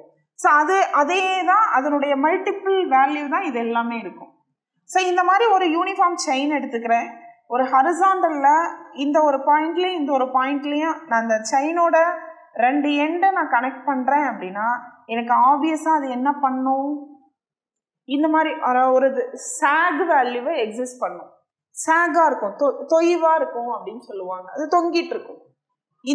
இந்த பாயிண்ட் வந்து செயினோட ஒரு முனை, இந்த பாயிண்ட் வந்து செயினோட இன்னொரு முனை, இன்னொரு பாயிண்ட், இது ஒன் ஆஃப் த எண்ட், இது இன்னொரு அனதர் எண்ட்.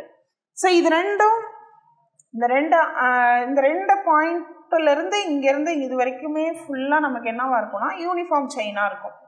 ஸோ இதிலிருந்து நம்ம ரிசல்ட்ஸ் நம்ம ஃபைண்ட் பண்ணியிருக்கோம், சரிங்களா? ஸோ இது ஆப்வியஸாக நமக்கு என்ன ஷேப்பு கொடுக்கும் அப்படின்னா ஒரு பேரபோலா ஷேப்பே எக்ஸிஸ்ட் ஆகும். ஸோ இதுக்கான ஃபார்முலாஸ் எல்லாம் ஒன்ஸ் பார்த்துட்டு போங்க, உங்களுக்கு கொஷின் எக்ஸ்பெக்ட் பண்ணலாம். ஸோ இது கேட்னரி அப்படின்னா நமக்கு இதனுடைய ஷேப் மேபி பேரபோலா கூட வர்றதுக்கு சான்ஸ் இருக்குது. ஸோ நெக்ஸ்ட்டு நம்ம பார்க்க போகிற கான்செப்ட் டைனமிக்ஸ். டைனமிக்ஸ்னால் என்னென்னு பார்க்கலாம். ஸோ டைனமிக்ஸில் ஃபஸ்ட்டு நமக்கு பேசிக்காக தெரிஞ்சிக்க வேண்டிய விஷயம், இது வந்து டைனமிக்ஸ் அப்படின்னாலே பொருள் இயக்கத்தில் இருக்குது. அப்போ அங்கே ஃபோர்ஸை கன்சிடர் பண்ணுற மாதிரி ஒன்று இருக்கும், ஃபோர்ஸை கன்சிடர் பண்ணாமல் நம்ம எடுத்துகிட்டு பேசுகிறதும் இருக்கும். இப்போது டைனமிக்ஸ் அப்படின்னா ஆப்வியஸாக அந்த பொருள் இயக்க நிலைக்கு கொடுக்கக்கூடிய ஃபோர்ஸ், வெலாசிட்டி இருக்கலாம், ஆக்சிலரேஷன் இருக்கலாம், சரிங்களா? ஸோ இப்போது இந்த இடத்துல பொருள் இயக்க நிலையில் இருக்குது அப்படின்னா கண்டிப்பாக ஆப்வியஸாக ஃபோர்ஸ் அப்படிங்கிறது எம்ஏ தான், சரிங்களா? ஒரு பொருளுக்கோட மாசுக்கு தகுந்த ஆக்சிலரேஷன் கொடுத்துருப்பீங்க, அது ரெண்டுத்தினுடைய ப்ராடக்ட் தான் நமக்கு என்னவாக இருக்கும்னா ஃபோர்ஸாக இருக்கும். ஓகே, ஸோ இதில் பேசிக்காக நமக்கு இயக்க சமன்பாடுகள், ஈக்குவேஷன் ஆஃப் மோஷன் அப்படின்றத படிச்சிருப்போம். ஸ்கூல்லேயே படிச்சிருப்போம். ஸோ அதுதான் இந்த டைனமிக்ஸோட பேசிக். ஸோ இயக்க சமன்பாடுகள் அப்படின்னா என்னென்னா, ஒரு பொருள் இயக்க நிலையில் இருக்குது. அப்போ அந்த பொருள் இயக்க நிலைக்கு என்னென்னலாம் தேவை அப்படின்னு யோசிங்களேன். டைம் வேணும், வெலாசிட்டி வேணும். அது ஒரு பொருள் ஒரு இடத்துலேருந்து இன்னொரு இடத்துக்கு நகருது.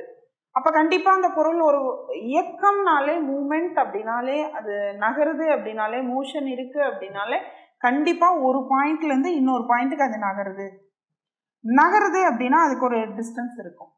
ஸோ இங்கேருந்து இங்கே நகருதுன்னு மட்டும் சொல்ல முடியாது, மேலேருந்து கீழே விழுதுன்னு சொல்லலாம். It is also a motion. சரிங்களா? ஸோ அது மட்டும் இல்லை, இப்படி ஒரு பொருள் தொங்கிட்டு இருக்க பொருள் மூவ் ஆகுதுன்னு கூட சொல்லலாம். அதுக்கும் ஒரு ஃபோர்ஸ் நம்ம கொடுத்துருப்போம். சரிங்களா? ஸோ இந்த கான்செப்ட் எல்லாமே நமக்கு எதுக்குள்ளே வரும்னா டைனமிக்ஸ்குள்ளே வரும். இப்போ இங்கே இந்த பொருள் நகர்ந்து போன டிஸ்டன்ஸ் நம்ம எடுத்துக்கலாம், எஸ்ன்னு எடுத்துக்கலாம். கண்டிப்பாக இந்த பொருள் நகர்றதுக்கு ஆக்சலரேஷன் அப்படின்றது ஒன்று தேவைப்பட்டிருக்கும். அதே போல் பொருள் மூவ் ஆகிறதுக்கு கொடுக்கக்கூடிய வெலாசிட்டி நம்ம கொடுத்துருப்போம். சரிங்களா? ஸோ அதே போல் ஒரு குறிப்பிட்ட டைமில் நம்ம அது ரீச் பண்ணியிருக்கோம். இப்போது ஆமாம், ஏன்னா இந்த பாயிண்ட்லேருந்து இந்த பாயிண்ட்டுக்கு போகுது அப்படின்னா கண்டிப்பாக நமக்கு ஒரு பர்டிகுலர் டைம் அதை எடுத்திருக்கும். 0 டைம்லேருந்து ஒரு 10 செகண்ட்ஸ் அல்லது 15 செகண்ட்ஸ் இல்லை 1 hour, ½ hour, அந்த டைமில், அந்த டைம் பீரியடில் அது ட்ராவல் பண்ணியிருக்கும். ஸோ இந்த மாதிரி velocity, distance and then time. இனிஷியலாக அதுக்கு நம்ம வெலாசிட்டி u கொடுத்துருப்போம். போக போக வெலாசிட்டி மாறி இருக்கும். ஸோ அதை நம்ம vன்னு எடுத்துக்கலாம். கண்டிப்பாக இதெல்லாம் நடக்குதுன்னா ஒரு ஆக்சலரேஷன் ஒன்று இருந்தால் தான் அது கண்டிப்பாக அந்த பொருள் தடுமாறாமல் நிலையாக அது இயக்கத்தில் போகும். ஸோ அப்போ ஆக்சலரேஷன் வேணும். ஸோ இதெல்லாம் கலந்து தான் ஈக்குவேஷன் ஆஃப் மோஷன் அப்படின்னு சொல்லி உங்களுக்கு ஃபார்முலா நம்ம ஸ்கூல் லெவல்லே படிச்சிருக்கோம். ஸோ ஃபஸ்ட்டு ஃபார்முலா என்ன அப்படின்னா v is equal to u plus at. அதாவது வெலாசிட்டி, ஃபைனல் வெலாசிட்டியினுடைய வேல்யூ ஒரு பொருள் இயக்கத்தில் இருக்கும் போது, ஈக்குவேஷன் ஆஃப் மோஷன், ஒரு பொருள் இயக்கத்தில் இருக்கும் போது இந்த வெலாசிட்டியினுடைய வேல்யூ எதுக்கு ஈக்குவலாக இருக்கும்னா u plus atக்கு ஈக்குவலாக இருக்கும். ஆக்சலரேஷனையும் டைமையும் மல்டிப்ளை பண்ணிக்கோங்க, இனிஷியலாக கொடுத்த வெலாசிட்டி ஆட் பண்ணுங்க, இது எல்லாம் ஆட் பண்ணி வர வேல்யூ என்னவா இருக்கும்னா ஃபைனல் வெலாசிட்டிக்கு ஈக்குவலாக இருக்குங்கிறது first formula. So second formula என்ன சொல்லியிருப்பாங்கன்னா, டிஸ்டன்ஸ் எதுக்கு ஈக்குவலாக இருக்கும்னா ut plus half a into t square. Distance எதுக்கு ஈக்குவலாக இருக்குன்னு நம்ம சொல்லலாம், ut plus half at square. Initial velocity, அதை எடுத்துக்கொண்ட time, and then acceleration into டைமை ஸ்கொயர் பண்ணி அதை 2ஆல் டிவைட் பண்ணி வர வேல்யூ ஆட் பண்ணும் போது அது கடந்த தொலைவாக இருக்குங்கிறது தான் செகண்ட் ஈக்குவேஷன். ஸோ லெஃப்ட் சைடும் ரைட் சைடும் equal. So then third equation என்ன சொல்லியிருப்பாங்கன்னா velocity squared is equal to u square plus 2as. Okay, so இது என்ன அப்படின்னா வெலாசிட்டியை ஸ்கொயர் பண்ணுற வேல்யூ u ஸ்கொயர் ப்ளஸ் 2asக்கும் ஈக்குவல். அப்போது இதில் ஆக்சலரேஷன், இனிஷியல் வெலாசிட்டி, டைம் மட்டும் இன்வால்வ் ஆகிருக்கு. இதுலேயும் acceleration, time, initial velocity involve ஆகிருக்கு. பட் இந்த வெலாசிட்டி ஃபார்முலாவில் நமக்கு இனிஷியல் வெலாசிட்டியும் டிஸ்டன்ஸும் மட்டும்தான் இன்வால்வ் ஆகிருக்கு, டைம் இன்வால்வ் ஆகாத மாதிரியான ஒரு ஃபார்முலா. ஸோ இந்த 3 ஃபார்முலாவே பேசிக்காக நம்ம எடுத்துகிட்டு சம் ஒர்க் அவுட் பண்ணலாம். பின்னாடி நிறைய ரிசல்ட்ஸ், அடுத்தடுத்த டாப்பிக்கில் நிறைய ரிசல்ட் ஃபைண்ட் பண்ணுறதுக்கு இந்த ஃபார்முலா தான் பேசிக்காக யூஸ் ஆகிருக்கும். சரி, இப்போ இதிலிருந்து பொருள் இனிஷியல் வெலாசிட்டி ஃப்ரம் த ரெஸ்ட்டில் இருந்து மூவ் ஆகுது அப்படின்னா, பொருள் இயக்க நிலைக்கு போகுது, ஆனால் ஃபஸ்ட்டு என்ன பண்ணுது அப்படின்னா ரெஸ்ட்டில் இருந்து போகுது அப்படின்னா ஆப்வியஸாக இனிஷியல் வெலாசிட்டி என்னன்னு சொல்லிக்கலாம் 0. அப்போ இனிஷியல் வெலாசிட்டி 0னா இந்த 3 ஃபார்முலாஸ் எப்படி நமக்கு வரும்? So these 3 formulas become v is equal to u 0 ஆகிடும். அப்போது atக்கு equal. So second formula s equal to u 0 ஆகிடுச்சுன்னா ஆஃப் at ஸ்கொயருக்கு equal. Okay, so next v ஸ்கொயரில் third formula v square is equal to 2asக்கு equal. ஓகேங்களா? So இதில் ரொம்ப ரொம்ப சில பேர் டவுட்டு கேட்ட கான்செப்டும் இதில் வருது, நான் உங்களுக்கு சொல்கிறேன். இன் எர்த்தில், ஓகே, இதுதான் ஹாரிசன். ஹாரிசன் அப்படின்னா எர்த்து. இன் எர்த்தில் உங்களுக்கு ஆக்சிலரேஷன் அப்படிங்கிறது ஆப்வியஸாக டவுன்வர்ட்ஸ் தான். நம்ம பூமியில் எந்த இடத்துலையுமே ஆக்சிலரேஷன் டவுன்வர்ட்ஸில் தான் ஆக்ட் ஆகும். ஓகேங்களா? அப்போ டவுன்வர்ட்ஸில் ஆக்ட் ஆகிற ஆக்சிலரேஷன் நமக்கு என்னவா இருக்கும்னா இதுதான் நமக்கு பாசிட்டிவ். இப்போ நமக்கு பொருள் அப்வர்ட்ஸில் போகுது அப்படின்னா அப்வர்ட்ஸில் போகும்போது ஆக்சிலரேஷனோட வேல்யூவை நம்ம என்னவா சூஸ் பண்ணிக்கணும்? நெகட்டிவாக சூஸ் பண்ணிக்கணும். ஏன்னா இந்த டைரக்ஷனுக்கு ஆப்போசிட் டைரக்ஷனில் அந்த பொருள் மேல் நோக்கி போகுது. மேல் நோக்கி போகிற அந்த டைம் வரைக்கும் நமக்கு ஆக்சிலரேஷன் என்னவா இருக்கும்னா -g. ஸோ கீழே வரும்போது ஆக்சிலரேஷன் +g. அப்போ மேல் நோக்கி போயிட்டு இருக்க இந்த டைம் வரைக்கும் ஆக்சிலரேஷன் -g, தென் இது கீழே வரும்போது +gல வரும். ஸோ இந்த கால்குலேஷன் கரெக்டாக கிளியராக படிங்க. ஸோ நெக்ஸ்ட்டு நம்ம இதில் ஒரு இம்பார்ட்டன்ட் ரிசல்ட் இருக்குது. ஸோ என்ன அப்படின்னா the distance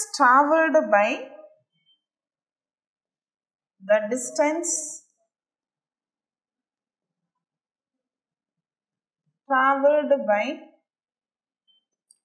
by a particle in the nth second, உங்களுக்கு nth செகண்ட்னு சொல்லி கொடுக்கலாம், அல்லது P அல்லது Q ஃபார்மேட்லேயும் கொடுக்கலாம், PQR ஃபார்மேட்லேயும் கொடுக்கலாம். So nth second of its motion in the straight line, அப்படின்னா ஸோ ஸ்ட்ரெயிட் லைனாக இருக்கும் போது ut + ½ into f எதை ரெப்ரசன்ட் பண்ணதுன்னா ஆக்சிலரேஷன். ஸோ ஆக்சிலரேஷன் இன்ட்டு 2n-1ங்கிறது ஒன் ஆஃப் த ரிசல்ட், ரொம்ப இம்பார்ட்டன்ட். ஸோ இதில் வந்து உங்களுக்கு நோட்டேஷன் எப்படி மாற்றலாம்னா எஃப்க்கு பதிலாக ஜின்னு கேட்கலாம், அல்லது எண்ணுக்கு பதிலாக PQRT இந்த மாதிரி நோட்டேஷனும் மாற்றி கேட்கலாம். சரிங்களா? ஸோ இது எப்போன்னா ஒரு பொருள் வந்து the distance traveled by a particle nth செகண்டில் மட்டும் அதனுடைய மோஷன் இருக்குது. ஒரு பர்டிகுலர் செகண்டில் இது என்ன அப்படின்னா t டைமில்.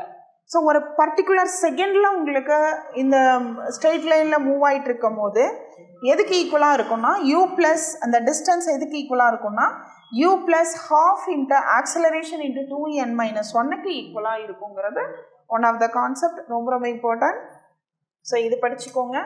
ஸோ நெக்ஸ்ட்டு இந்த டைனமிக்ஸில் இருக்கக்கூடிய மோஷன் அப்படின்றத பார்க்கலாம்.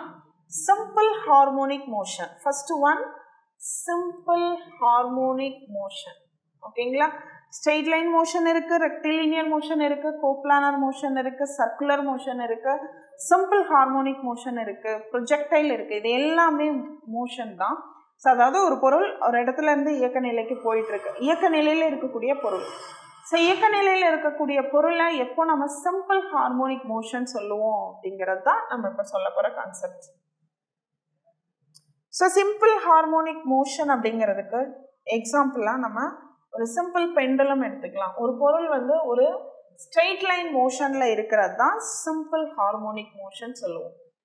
ஸோ இப்போ ஒரு particle, weight of the particle இங்கே இருக்குது அப்படின்னா இதுக்கு நான் ஒரு ஃபோர்ஸ் கொடுக்குறேன். அது என்ன பண்ணும்? இந்த சைடு போயிட்டு இங்கே வந்துட்டு திரும்ப இங்கே போயிட்டு இங்கே வரும். ஸோ இதுதான் இதனுடைய ஃபுல் ஒரு ஒன் ஆஃப் த ஆசிலேஷனாக இருக்கும்.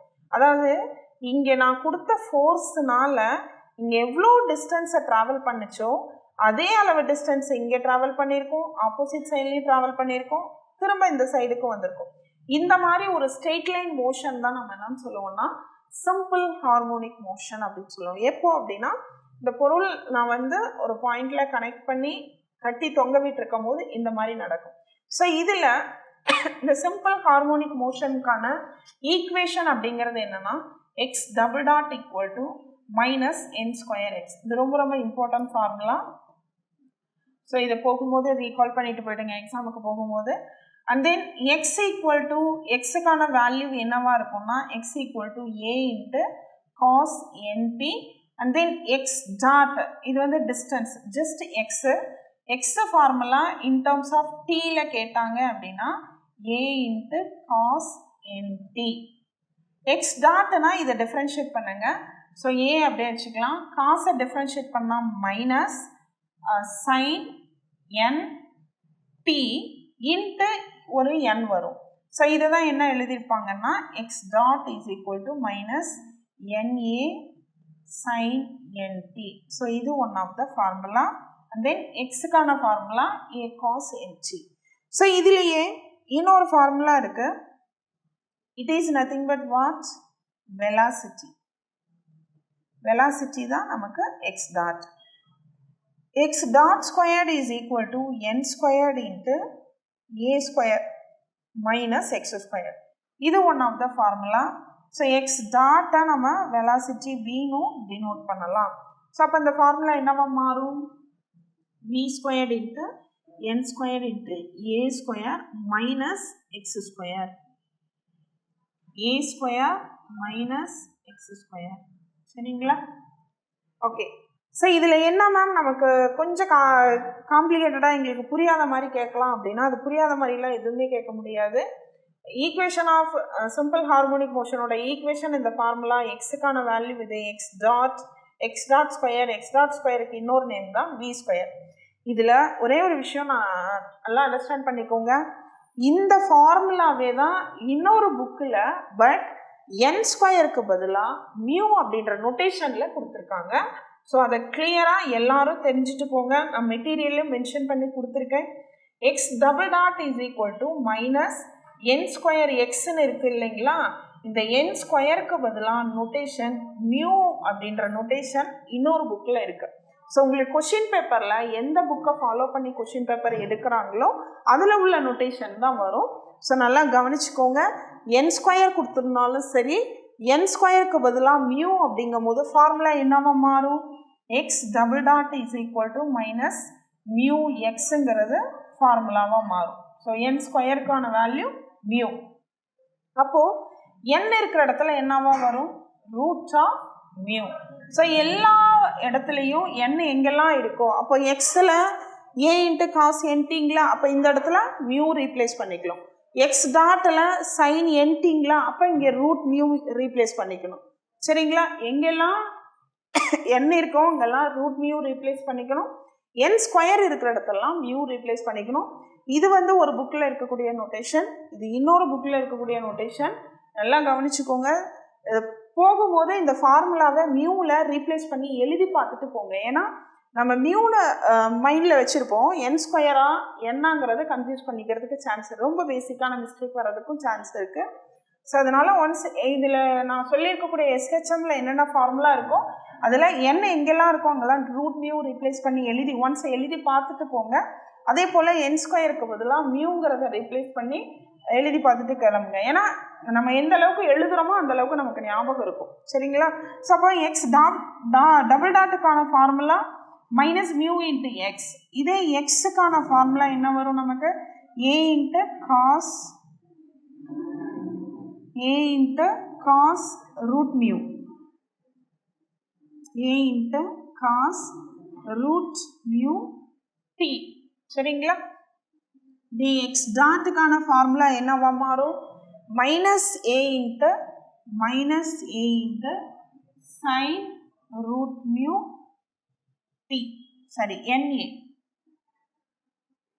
Minus na sine root mu into டீன்னு வரும். அப்போது வி என்னவா வரும்? Formula x dot square is nothing but v square is equal to n square. N ஸ்கொயர்னா mu into a square minus x square. So இந்த ஃபார்முலாலாம் படிச்சுக்கோங்க. பை லக் நமக்கு ஃபார்முலா கேட்டாங்கன்னா டைரெக்டாக ரிசல்ட்டு தானே, டைரெக்டாக நமக்கு ஒர்க் அவுட் பண்ணுற டைம் இதில் எடுத்துக்காது. டைரெக்டாக ரிசல்ட்டு கேட்டாங்க அப்படின்னா நீங்கள் ஜஸ்ட் ஆப்ஷனை மட்டும் சூஸ் பண்ணிட்டு போயிட்டே இருக்கலாம். ஸோ நெக்ஸ்ட்டு மேக்ஸிமம் ஸ்பீட் இதில் என்னவா இருக்கும் அப்படின்னா NA. மேக்ஸிமம் ஸ்பீட் அப்படின்றது NA. And then time of period T is equal to 2 pi by n. Suppose இங்கே உள்ள n ஸ்கொயருக்கு ரூட் எடுத்தீங்கன்னா n கிடைக்குமா? ஸோ அந்த வேல்யூ இன்ட்டு ஏ தான் நமக்கு மேக்ஸிமம் ஸ்பீட் அல்லது மேக்ஸிமம் வெலாசிட்டின்னு சொல்லுவோம். Maximum speed or maximum velocity. Total time of period, அதாவது இது வந்து நம்ம ஆசிலேஷன், ஒன் ஆசிலேஷன் ஃபோர்ஸ் கொடுக்குறீங்க, இது இங்கே ட்ராவல் பண்ணி இங்கே போய் இங்கே வருது அப்படின்னா இது ஒரு கம்ப்ளீட் ஆசிலேஷன், ஒரு கம்ப்ளீட் மோஷன். ஸோ இதுதான் ஒரு கம்ப்ளீட் மோஷன். அதுக்கப்புறம் என்ன ஆகும்னா திரும்ப இந்த பக்கம் போயிட்டு டிஸ்டன்ஸ் குறைஞ்சி போயிடும், திரும்ப இப்படி வந்து இங்கேயும் டிஸ்டன்ஸ் குறையும், திரும்ப இதே டிஸ்டன்ஸை கவர் பண்ணி நிற்கும். ஸோ இது வந்து ஒரு ஆசிலேஷன் சொல்லுவாங்க. இந்த ஒரு ஆசிலேஷனுக்கு எடுத்துக்கொண்ட டைம் தான் total time of period t is equal to 2π/n. Okay. So next இந்த சிம்பிள் ஹார்மோனிக் மோஷனில் ஸோ ரூட் மியூ வச்சியும் போடுறதுக்கு படிச்சுட்டு போயிடுங்க. சிம்பிள் ஹார்மோனிக் மோஷனில் உங்களுக்கு kinetic energy plus potential energy, equation of motion இருக்குது. அதாவது ஒரு பொருள் இயக்க நிலையில் இருக்குன்னா கண்டிப்பாக கைனெட்டிக் எனர்ஜி எக்ஸிஸ்ட் ஆகும், பொட்டன்ஷியல் எனர்ஜி எக்ஸிஸ்ட் ஆகும். இது வந்து which is equal to always constant. So இது நல்லா ஞாபகம் வச்சுக்கோங்க. இதே ரிசல்ட்டு அடுத்தடுத்த மோஷன்லேயும் இருக்குது. ஸோ எந்தெந்த மோஷன்லாம் கைனெட்டிக் எனர்ஜி ப்ளஸ் பொட்டன்ஷியல் எனர்ஜியினுடைய வேல்யூ கான்ஸ்டன்ட்டுங்கிறது நல்லா ரீகால் பண்ணிட்டு போயிடுங்க, ரிசல்ட் இருக்குது. ஸோ நெக்ஸ்ட்டு ப்ரொஜெக்டைல் அப்படின்னா என்னன்னு பார்க்கலாம்.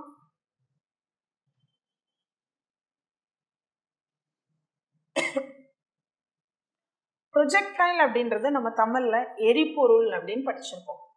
ப்ரொஜெக்டைல்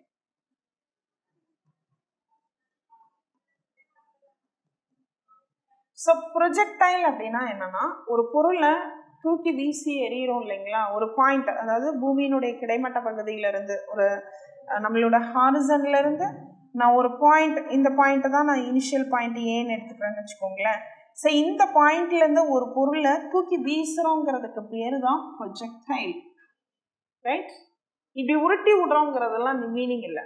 நின்ன இடத்துல இருந்து ஒரு குறிப்பிட்ட ஆங்கிளில் ஒரு குறிப்பிட்ட வெலாசிட்டியில் நீங்கள் ஒரு பொருளை தூக்கி போடுவீங்க. அந்த பொருள் என்ன பண்ணும் அப்படின்னா இந்த ஹாரிசன்ல, இதுதான் ஹாரிசாண்டல், சரிங்களா? பூமியினுடைய கிடைமட்ட பகுதி தான் ஹாரிசன் சொல்லுவோம், இட் இஸ் ஹாரிசாண்டல் சொல்லிக்கலாம். ஸோ இதில் இந்த பொருளானது என்ன பண்ணும் அப்படின்னா ஒரு பாயிண்ட்ல இங்கே வந்து ஸ்ட்ரைக் ஆயிட்டு திரும்ப என்ன பண்ணும், அது மோஷனுக்கு போயிட்டு திரும்ப ஒரு இடத்துல அது என்ன பண்ணும், பிளேஸ் ஆகி ஸ்டாப் ஆகி நிற்கும், சரிங்களா?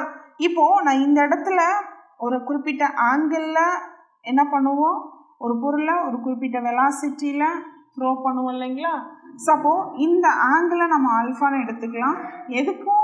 எதுக்குமான ஆங்கிள்னா பொருளை நான் வெலாசிட்டியில் நான் த்ரோ பண்ணுறேன், ஹரிசாண்டலோட மேக் ஆகிற ஆங்கிள் ஆல்ஃபா. ஸோ அந்த வெலாசிட்டி, அந்த பொருளினுடைய ப்ரொஜெக்டைலுக்கும் ஹரிசாண்டலோட மேக் ஆகிற ஆங்கிள் ஆல்ஃபா. யூங்கிறது அந்த பொருளை நம்ம தூக்கி எறியும் போது கொடுக்கக்கூடிய வெலாசிட்டி. இந்த வெலாசிட்டி வந்து என்ன பண்ணுவாங்க அப்படின்னா ரெண்டு காம்போனண்ட்டாக பிரிக்கலாம். ஏன்னா இது ஹரிசாண்டல், இது பர்பண்டிகுலர். பட் நம்ம அந்த பொருளை எப்படி தூக்கி போடுறோம், ஹரிசாண்டலும் இல்லாமல் பர்பண்டிகுலரும் இல்லாமல் ஒரு குறிப்பிட்ட ஆங்கிளில் தூக்கி போடுறதுனால இதுக்கு கண்டிப்பாக u cos alpha u sine ஆல்ஃபான்ற ரெண்டு காம்போனண்ட் பிரியும். ஒன்று வந்து ஹரிசாண்டல், இன்னொன்று vertical component u sine alpha, சரிங்களா? So u cos alpha u sine ஆல்ஃபான்னு பிரியும் போது யூ காஸ் ஆல்ஃபா ஹரிசாண்டலை பொறுத்த வரைக்கும் யூ காஸ் ஆல்ஃபா காமனாக ஒரே கான்ஸ்டன்ட் லெவலில் தான் இருக்கும். ஓகே, யூ காஸ் ஆல்ஃபான்றது ஹரிசாண்டலில் கான்ஸ்டன்ட், எல்லா இடத்துலையும் அந்த வெலாசிட்டியினுடைய வேல்யூ சேமாக தான் இருக்கும், மாறாது. பட் உங்களுக்கு வெர்டிக்கல் காம்போனண்ட்டுன்னு போகும்போது யூ சைன் ஆல்ஃபா இந்த டிஸ்டன்ஸை ட்ராவல் பண்ண இந்த யூ சைன் ஆல்ஃபாங்கிற வேல்யூ மாறிக்கிட்டே வரும். ஓகே, ஸோ இதுதான் ப்ரொஜெக்டைல் இருக்கக்கூடிய பேசிக் கான்செப்ட். இப்போ ப்ரொஜெக்டைல் அப்படின்னா என்னன்னா ஒரு பொருளை ப்ரொஜெக்ட் பண்ணுறதுக்கு பேர் தான் ப்ரொஜெக்டைல். ஸோ இதில் ட்ரெஜெக்ட்ரி அப்படின்றது ஒரு கான்செப்ட் இருக்கு. ஸோ இந்த ப்ரொஜெக்டைல் ஆனது இந்த பாத்தை ட்ராவல் பண்ணி போகுது இல்லைங்களா, இந்த பாத்துக்கு பேர் தான் ட்ரெஜெக்ட்ரி அப்படின்னு சொல்லுவாங்க. ஓகே, ஸோ ப்ரொஜெக்டைல் ஒரு பொருளை நம்ம ப்ரொஜெக்ட் பண்ணுறோம் அப்படின்னா அந்த பொருளுக்கு பேர் ப்ரொஜெக்டைல்னு சொல்லுவாங்க. அந்த ப்ரொஜெக்டைல் எந்த பாத்தை ட்ராவல் பண்ணி போகுதோ அந்த பாத்துக்கு பேர் trajectory. So next angle of projection அப்படின்னா இந்த ஹரிசாண்டலோட u வெலாசிட்டியில் ஒரு ப்ரொஜெக்டைல நான் ட்ரெஜெக்ட்ரியில் தூக்கி போடும்போது எனக்கு ஹரிசாண்டலோட மேக் ஆகிற ஆங்கிள் தான் angle of projection. So next concept என்னன்னா ரேஞ்ச். இந்த ரேஞ்சை ரெண்டாக பிரிக்கலாம்.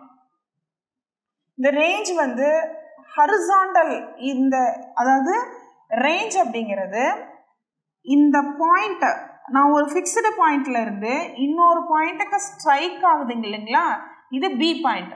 இந்த பாயிண்ட்ல அந்த ஹாரிசான்ல ஸ்ட்ரைக் ஆகிட்டு அதுக்கப்புறம் அது மூவ் ஆகி ஒரு இடத்துல போய் நிற்கும். இதை நம்ம கால்குலேட்டுக்கு எடுத்துக்க மாட்டோம். எங்கன்னா ப்ரொஜெக்டல் டாபிக் உள்ள என்னன்னா ஏ பாயிண்ட்லேருந்து பி பாயிண்ட் வரைக்கும் இருக்கக்கூடிய ஹரிசாண்டல் ரேஞ்ச், இதுதான் ஹரிசாண்டல் ரேஞ்சுன்னு சொல்லுவாங்க. இதை தான் நம்ம என்னன்னு சொல்லுவோம்னா ரேஞ்சுன்றது கால்குலேட் பண்ணுவோம். ஓகேங்களா? ஸோ இந்த ரேஞ்ச் அப்படின்னா ஏ பாயிண்ட்லேருந்து ஸ்ட்ரைக் ஆகிற பாயிண்ட், நான் நின்று போடக்கூடிய அந்த ஃபிக்ஸ்டு பாயிண்ட்லேருந்து இந்த ஹாரிசனில் ஸ்ட்ரைக் ஆகிற பாயிண்ட் வரைக்கும் இருக்குமான தொலைவு தான் ரேஞ்ச். இந்த ரேஞ்ச் வந்து நமக்கு ஹாரிசனில் போடும்போது ஹரிசாண்டல் ரேஞ்சுன்னு சொல்லுவோம். இதே உங்களுக்கு ரேஞ்ச் இன் இன்க்ளைன்டு பிளேன்லேயும் நம்மளால் சொல்ல முடியும். So range in inclined plane அப்படின்னா ஸோ இன்க்ளைண்டாக இருக்கக்கூடிய பிளேனில் நின்று நீங்கள் ஒரு பொருளை தூக்கி வீசும்போது ஸோ அதுக்கும் ஒரு ப்ரொஜெக்டைல், அந்த ஒரு பொருளை தூக்கி போடுறீங்க, it is also A projectile. அதுக்கு ஒரு ட்ரெஜெக்டரி இருக்கும், அதுக்கு ஒரு ஆங்கிள் இருக்கும், அதுக்கு ஒரு ஹரிசாண்டல் ரேஞ்ச் இருக்கும். ஸோ அந்த ரேஞ்ச் வந்து இன்க்ளைன்டு பிளேன் மேலே இருக்கக்கூடிய ரேஞ்ச் என்னங்கிறதும் கால்குலேட் பண்ணுவோம். அண்ட் நெக்ஸ்ட் கான்செப்ட் என்னென்னா இந்த range horizontal range, maximum height, time of flight, ப்ரொஜெக்டைலோட டோட்டல் டைம் ஆஃப் ஃப்ளைட்னா என்ன, மேக்ஸிமம் ஹைட்டில் அதனுடைய டைம் என்னங்கிறதுக்கான ஃபார்முலா ரீகால் பண்ணிடலாம். ஸோ ஃபஸ்ட்டு ஒன், மேக்ஸிமம் ஹைட்டை ரீச் பண்ணும்போது ஒரு ப்ரொஜெக்டைல் ப்ரொஜெக்ட் பண்ணுறீங்க அப்படின்னா இதனுடைய மேக்ஸிமம் ஹைட்டை ரீச் பண்ணுது அப்படின்னா அந்த ஹைட்டுக்கான வேல்யூ கண்டுபிடிக்கிறதுக்கான formula u² sin² alpha divided by 2g. ஜிங்கிறது ஆப்வியஸாக இந்த எர்த்தோட கிராவிட்டி, இது வந்து ஆல்ஃபாங்கிறது உங்களுக்கு ஆங்கிள் ஆஃப் ப்ரொஜெக்ஷன், ஸோ யூங்கிறது வெலாசிட்டி. ஸோ இது எல்லாமே கொடுத்துருவாங்க, டைரெக்டாக அப்ளை பண்ணி மேக்ஸிமம் ஹைட் என்னங்கிறது ஃபைண்ட் பண்ணிடலாம். ஸோ நெக்ஸ்ட்டு மேக்ஸிமம் ஹைட்டை அட்டைன் பண்ணும்போது டைம் என்ன அப்படின்னா u sin alpha divided by g. ஒரு ப்ரொஜெக்டைல் மேக்ஸிமம் ஹைட்டை அட்டைன் பண்ணிவிட்டு திரும்பவும் அதே மாதிரியான ஹைட்டை அந்த டிஸ்டன்ஸை தான் திரும்ப கிரவுண்டில் ஸ்ட்ரைக் ஆகும்.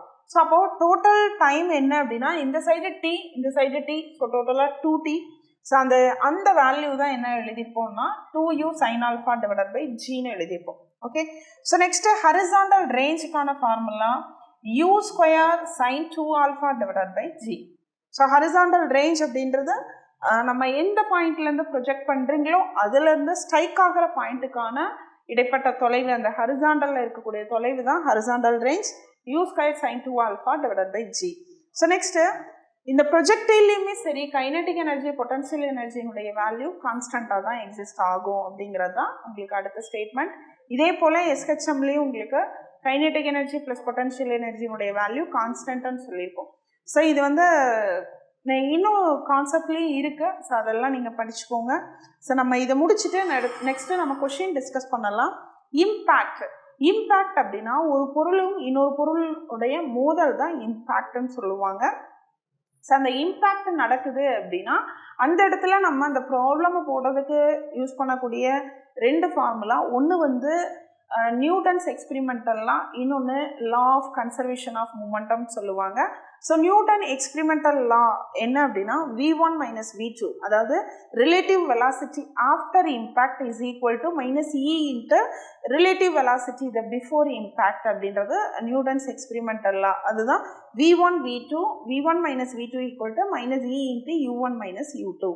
ஸோ u1 u2 அப்படின்றது பிஃபோர் வெலாசிட்டி, இம்பேக்டுக்கு முன்னாடி இருக்கக்கூடிய வெலாசிட்டி. v1 v2ங்கிறது இம்பேக்டுக்கு அப்புறம் இருக்கக்கூடிய வெலாசிட்டிஸ். சரிங்களா? ஸோ இது Newton's எக்ஸ்பிரிமெண்டல்லாம்.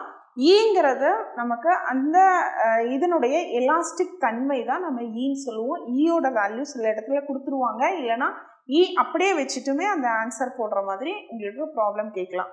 So next law of conservation of momentum என்ன அப்படின்னா, அந்த பார்ட்டிக்கல், ரெண்டு பார்ட்டிக்கல் இருக்குது, அது ரெண்டும் மோதலில் இருக்குது, இம்பேக்ட் ஆகுது அப்படின்னா ஒரு பார்ட்டிக்கலுக்கு ஒரு மாஸ் இருக்கும், இன்னொரு பார்ட்டிக்கலுக்கு இன்னொரு மாஸ் இருக்கும் இல்லைங்களா. ஸோ அது M1 M2ன்னு எடுத்துக்கிறாங்க. So M1 V1 + M2 V2 is equal to M1 U1 + M2 U2 வந்து இந்த ஃபார்முலா யூஸ் பண்ணி நம்ம ப்ராப்ளம் போடுவோம். சரிங்களா. ஸோ இது ரெண்டும் ரொம்ப ரொம்ப இம்பார்ட்டன்ட் ஃபார்முலா, படிச்சுக்கோங்க. அதே போல் உங்களுக்கு ப்ரொஜெக்டைலில் இருக்கக்கூடிய ஃபார்முலா. ஸோ நெக்ஸ்ட்டு நம்ம கொஷின் டிஸ்கஸ் பண்ணலாம்.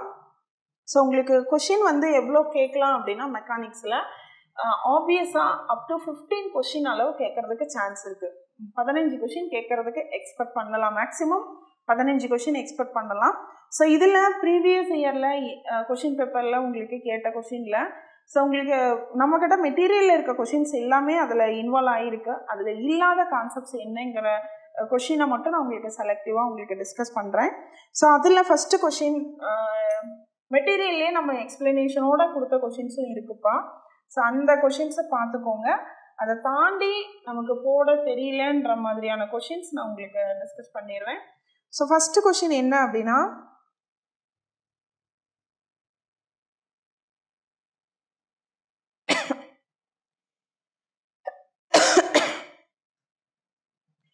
a particle, உங்களுக்கு வந்து கொஷின் என்ன கேட்டிருக்காங்க அப்படின்னா, the magnitude of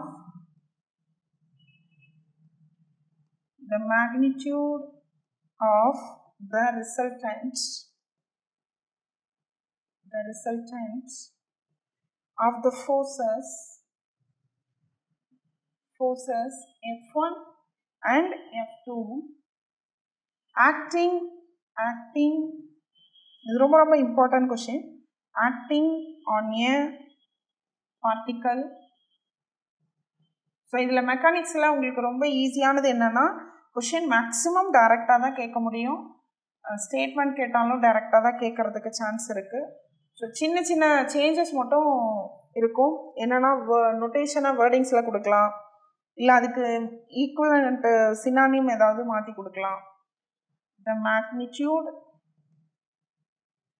of F1 vector when the force is doubled,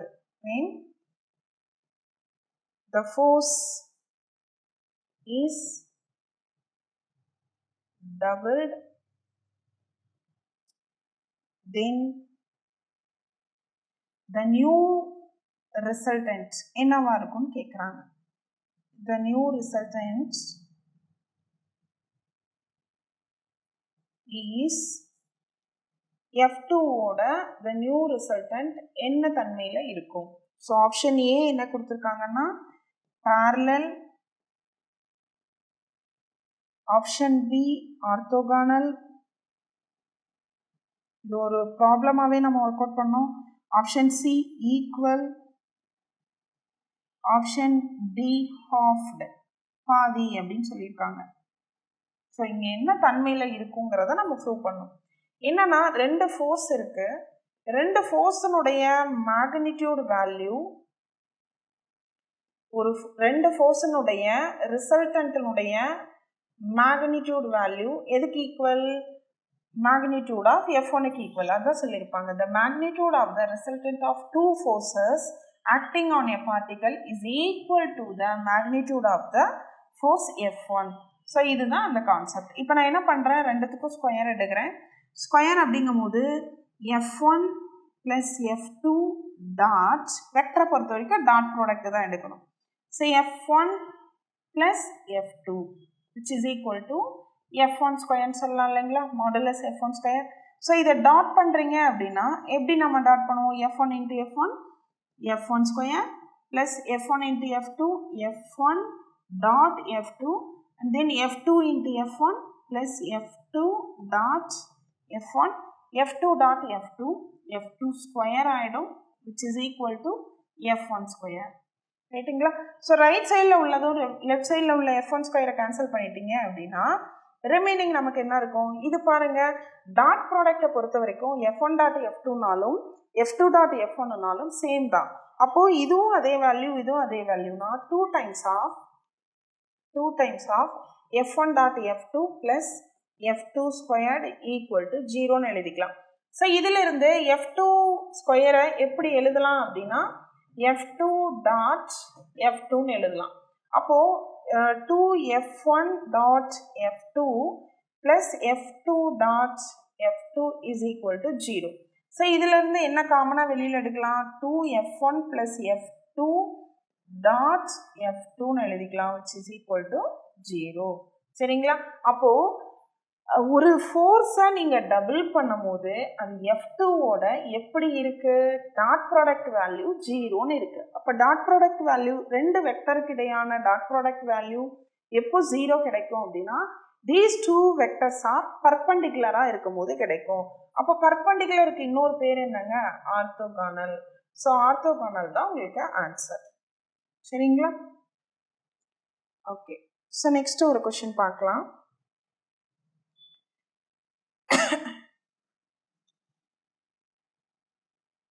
So if at any instant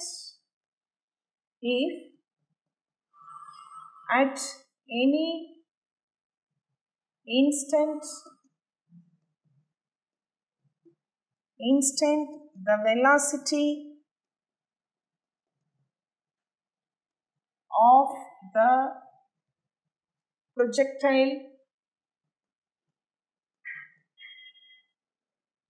projectile be u and its direction of motion alpha to the horizon, then it will be moving at right angles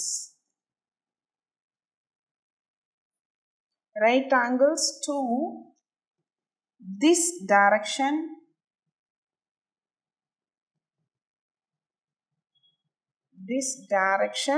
after the time.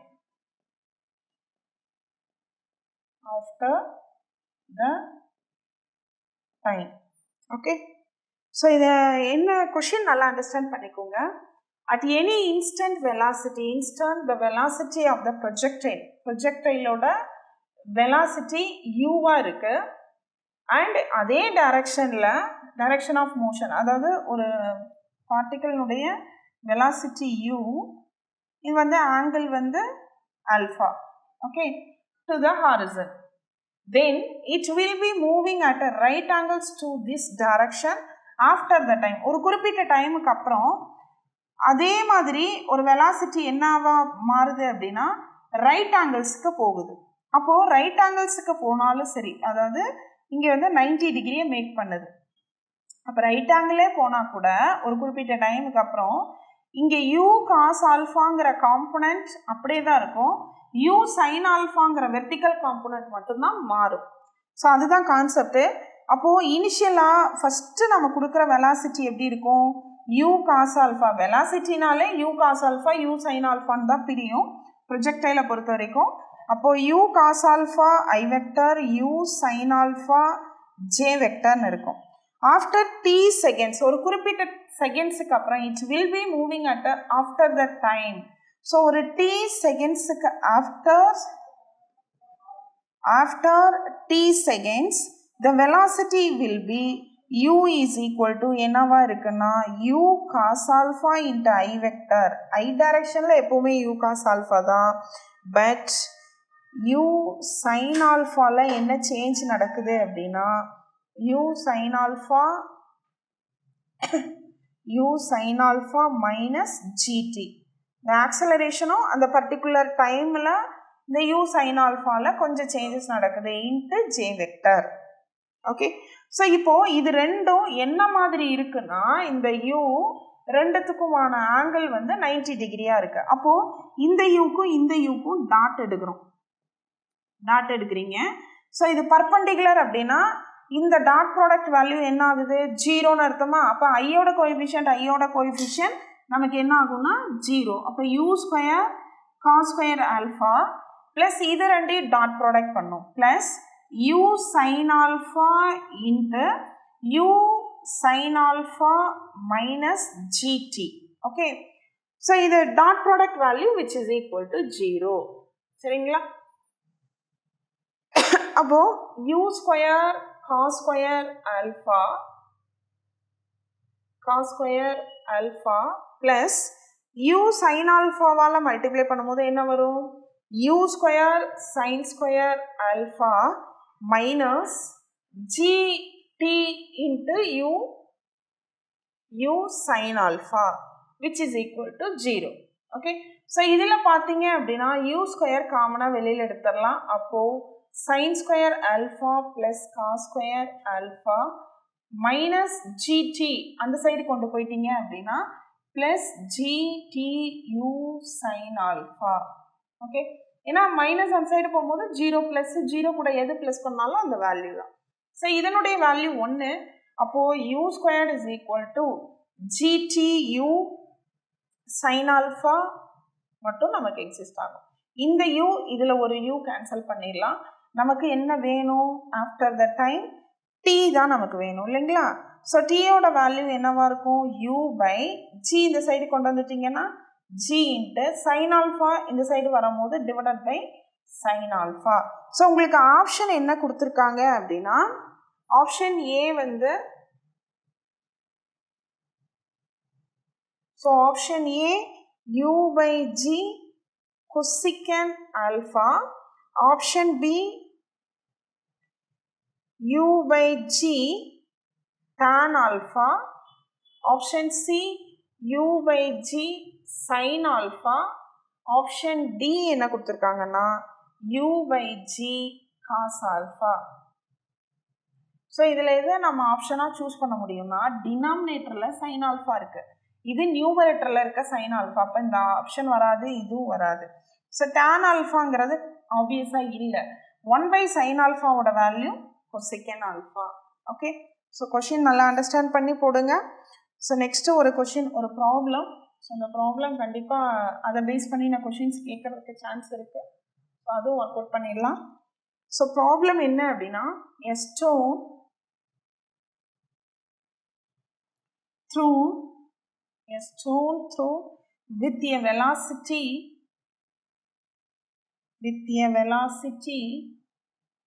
of 39.2 meter per second at 30 degree.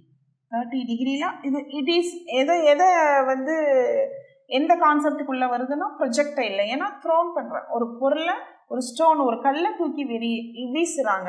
என்ன angle அப்படின்னா 30 டிகிரியில் இந்த வெலாசிட்டியில் வீசும்போது to the horizontal, அது நல்லா நான் வச்சுக்கணும். So to the horizontal இருந்து, அப்போ இன்க்ளைன்டு பிளேன் கிடையாது. ஸோ ஹரிசாண்டல் இருந்து த்ரோ பண்ணுறாங்க. It will reach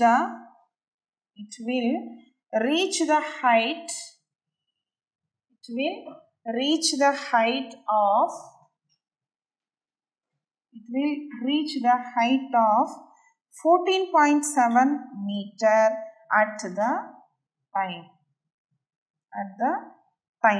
okay, so இப்போ என்ன அப்படின்னா இது வந்து ப்ரொஜெக்டைல் இல்லைங்களா?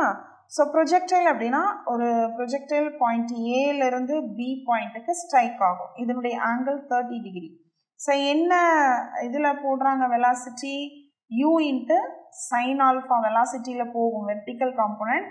ஹரிசாண்டல் வந்து u காஸ் ஆல்ஃபா இதில் போகும். u காஸ் ஆல்ஃபா பொறுத்த வரைக்கும் கான்ஸ்டன்ட்டுங்கிறதுனால நம்ம அதை சூஸ் பண்ணிக்க மாட்டோம். இங்கே வெர்டிக்கல் y டைரக்ஷனில் மட்டும் நீங்கள் சூஸ் பண்ணிட்டீங்க அப்படின்னா வெலாசிட்டியினுடைய வேல்யூ இதில் வந்து ஆக்சுவலாக என்ன கொடுத்துருக்காங்க, வெலாசிட்டி 39.2 மீட்டர் பர் செகண்ட் கொடுத்துருக்காங்க இல்லைங்களா? ஸோ அப்போது y டைரக்ஷனில் நம்ம டைம் எங்கே கண்டுபிடிப்பீங்க? மேல் நோக்கி போகும்போது தான் வரக்கூடிய டைம் தான் நமக்கு வேணும். ஸோ ஒய் டைரக்ஷனில் ஸோ வெலாசிட்டி அப்படின்றது என்னவா இருக்கும்? u into sine alpha. So which is equal to u என்னங்க? 39.2 இன்ட்டு சைன் 30 டிகிரி. சைன் 30 டிகிரியோட வேல்யூ என்ன? 1/2. அப்போது 39.2 இன்ட்டு 1/2. இதை கேன்சல் பண்ணால் நமக்கு எவ்வளோ வரும்? நமக்கு 19.6 வரும் இல்லைங்களா? ஸோ இதை அப்படியே வச்சுப்போம். ஸோ நெக்ஸ்ட் என்ன பண்ணணும் அப்படின்னா s equal to ut plus of at square. s equal to ut plus of at square formula use பண்ணிக்கலாம். டைம் தான் நம்ம கண்டுபிடிக்கணும். ஏன் இந்த ஃபார்முலா யூஸ் பண்ணுறோம் அப்படின்னா பாருங்க, என்ன டிஸ்டன்ஸ் கொடுத்துருக்காங்க? Reach the height 14.7 metre. அப்போ ஹைட்டு 14.7 மீட்டர் ஹைட்டை ரீச் பண்ணுது. இனிஷியலாக வெலாசிட்டி நமக்கு என்னங்க? இந்த வெலாசிட்டி தான் y டைரக்ஷனில் கண்டுபிடிச்சிருக்கோம்.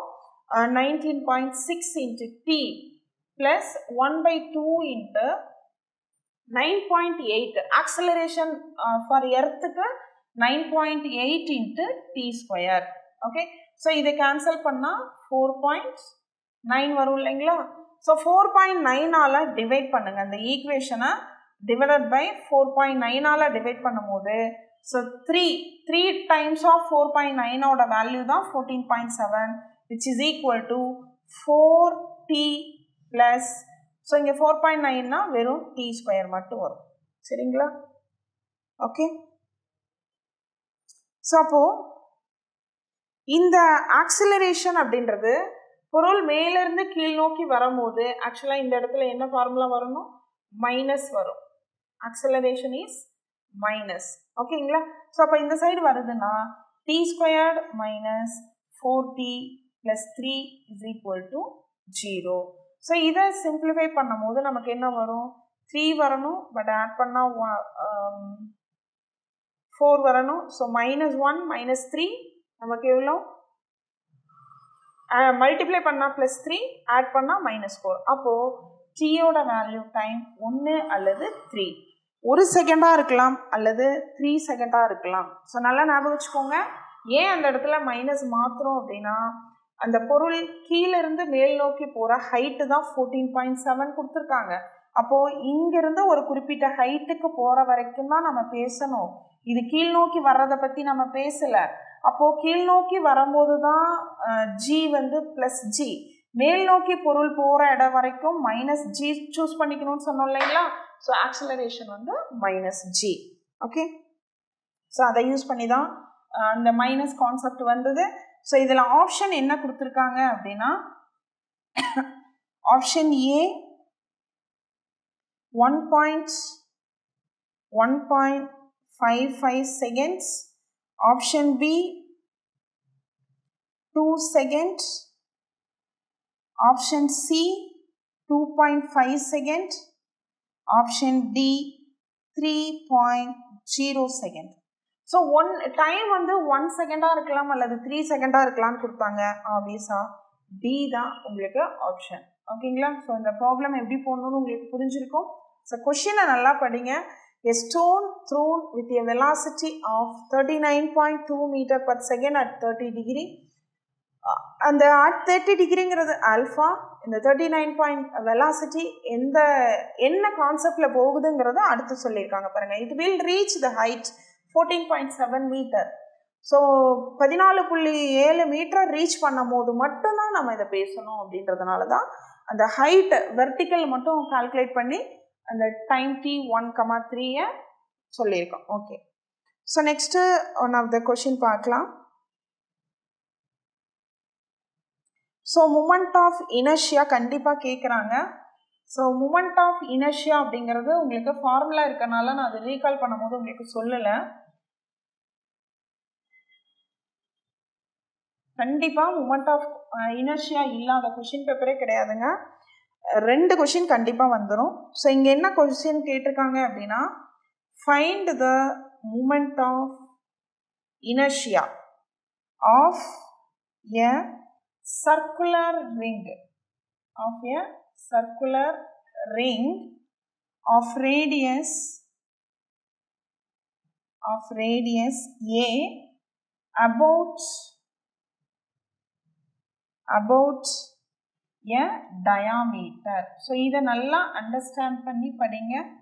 டயாமீட்டரை பொறுத்து ஒரு சர்க்குலர் ரிங்குக்கான ரேடியஸ் ஏ வச்ச மூமெண்ட் ஆஃப் இனர்ஷியா வேணும் அப்படின்னா ஃபார்முலா ma²/2. ஸோ இதை நம்ம உங்களுக்கு ஆப்ஷன் ma²/2 கொடுத்துருக்காங்க, ஆப்ஷன் சி. ஸோ சி தான் உங்களுக்கு கரெக்ட் ஆன்சர். ஸோ ஏ வந்து ma², option A. Option B வந்து ma³, option C ma²/2. And then option D என்ன கொடுத்துருக்காங்கன்னா 3m, ஆப்ஷன் டி 3ma²/2. சரிங்களா? ஸோ இதில் மூமெண்ட் ஆஃப் இனர்ஷியா அப்படின்றது ரொம்ப ரொம்ப ரொம்ப இம்பார்ட்டன்ட் கான்செப்ட். கண்டிப்பாக 2 கொஷின் கேட்டுருவாங்க. ஸோ கேட்குற மூமெண்ட் ஆஃப் இனர்ஷியா நம்ம டேபிளில் கொடுத்துருப்போம். அது எந்த லைனை பொறுத்துனா மூமெண்ட் ஆஃப் இனர்ஷியா கண்டுபிடிக்கணுங்கிறதுக்கும் டேபிள் ஃபார்மேட்டில் மெட்டீரியலில் கொடுத்துருக்கோம். கண்டிப்பாக படிச்சுட்டு போங்க, அதிலிருந்து கண்டிப்பாக கொஷின் வரும். ஸோ உங்களுக்கு moment of inertia of circular ring about a டயாமீட்டரை பொறுத்து கேட்டிருக்காங்க. ஸோ அபவுட்டுக்கு அப்புறம் வர்றது தான் இந்த டேபிளில் இருக்கக்கூடிய அந்த லைன். ஸோ அந்த லைன் எந்த லைனை மூமெண்ட் ஆஃப் இனர்ஷியா ரிங்குக்குன்னா சர்க்குலர் ரிங்குக்கு, ராடுக்கு. ஸோ இதுக்கெல்லாம் இந்த ஃபார்முலாங்கிற டேபிளில் இருக்கக்கூடிய 3rd காலம் மட்டும் படிச்சுட்டு போகாதீங்க. நடுவில் இருக்கும் லைனை, எந்த லைனை பொறுத்துன மூமெண்ட் ஆஃப் இனர்ஷியா அப்படிங்கிறதும் நான் உங்களுக்கு மெட்டீரியலில் கொடுத்துருப்பேன். ஸோ அதை பேஸ் பண்ணி படிச்சுட்டு போங்க. ஸோ மூமெண்ட் ஆஃப் இனர்ஷியா இல்லாத கொஷின் பேப்பர் கிடையாது. ஸோ அதே போல் நம்ம மெக்கானிக்ஸை பொறுத்த வரைக்கும் ஃபார்முலாஸ் நிறைய இருக்குது. ஸோ நிறைய ஃபார்முலா அப்படிங்கும் போது டைனமிக்ஸில் உங்களுக்கு ப்ரொஜெக்டைலுக்கான formula, and then moment of inertia. ஸ்டாட்டிக்ஸில் பார்த்தீங்கன்னா centre of mass, centre of கிராவிட்டிக்கான ஃபார்முலாஸ்லாம் இருக்குது. ஸோ இதிலிருந்து கொஷின் ரிப்பீட்டடாக கண்டிப்பாக கேட்கக்கூடிய கொஷின்ஸுக்கான டாபிக் அது. ஸோ எல்லாமே ஒன்ஸ் நீங்கள் கோத்ரூ பண்ணிக்கோங்க, நல்லா படிச்சுட்டு போங்க. கடைசி நிமிஷம் வரைக்கும் முயற்சி கைவிட வேணாம். ஆல் தி பெஸ்ட், எல்லாருக்கும் ஆல் தி பெஸ்ட். நல்லா படிங்க, நல்லா எக்ஸாம் எழுதுங்க. தேங்க்யூ. டிஎன்பிஎஸ்சி டெட் நியமன தேர்வு, PC, SI, TRB, agri, forest, railway போன்ற அனைத்து போட்டித் தேர்வுகளுக்கும் நேரடி மற்றும் ஆன்லைன் வகுப்புகள் ஆரம்பம். அனைத்து போட்டித் தேர்வுகளுக்கும் ஸ்டடி மெட்டீரியல் கிடைக்கும். நேரடி மற்றும் போஸ்டல் டெஸ்ட் பேட்ச் வசதியும் உண்டு. தொடர்புக்கு future vision study centre, Salem. Contact 9042030163. Future Vision Study Center, SKS Hospital Road, opposite to Hotel Lakshmi Prakash, near New Bus Stand, Salem. Cell 90420 30163.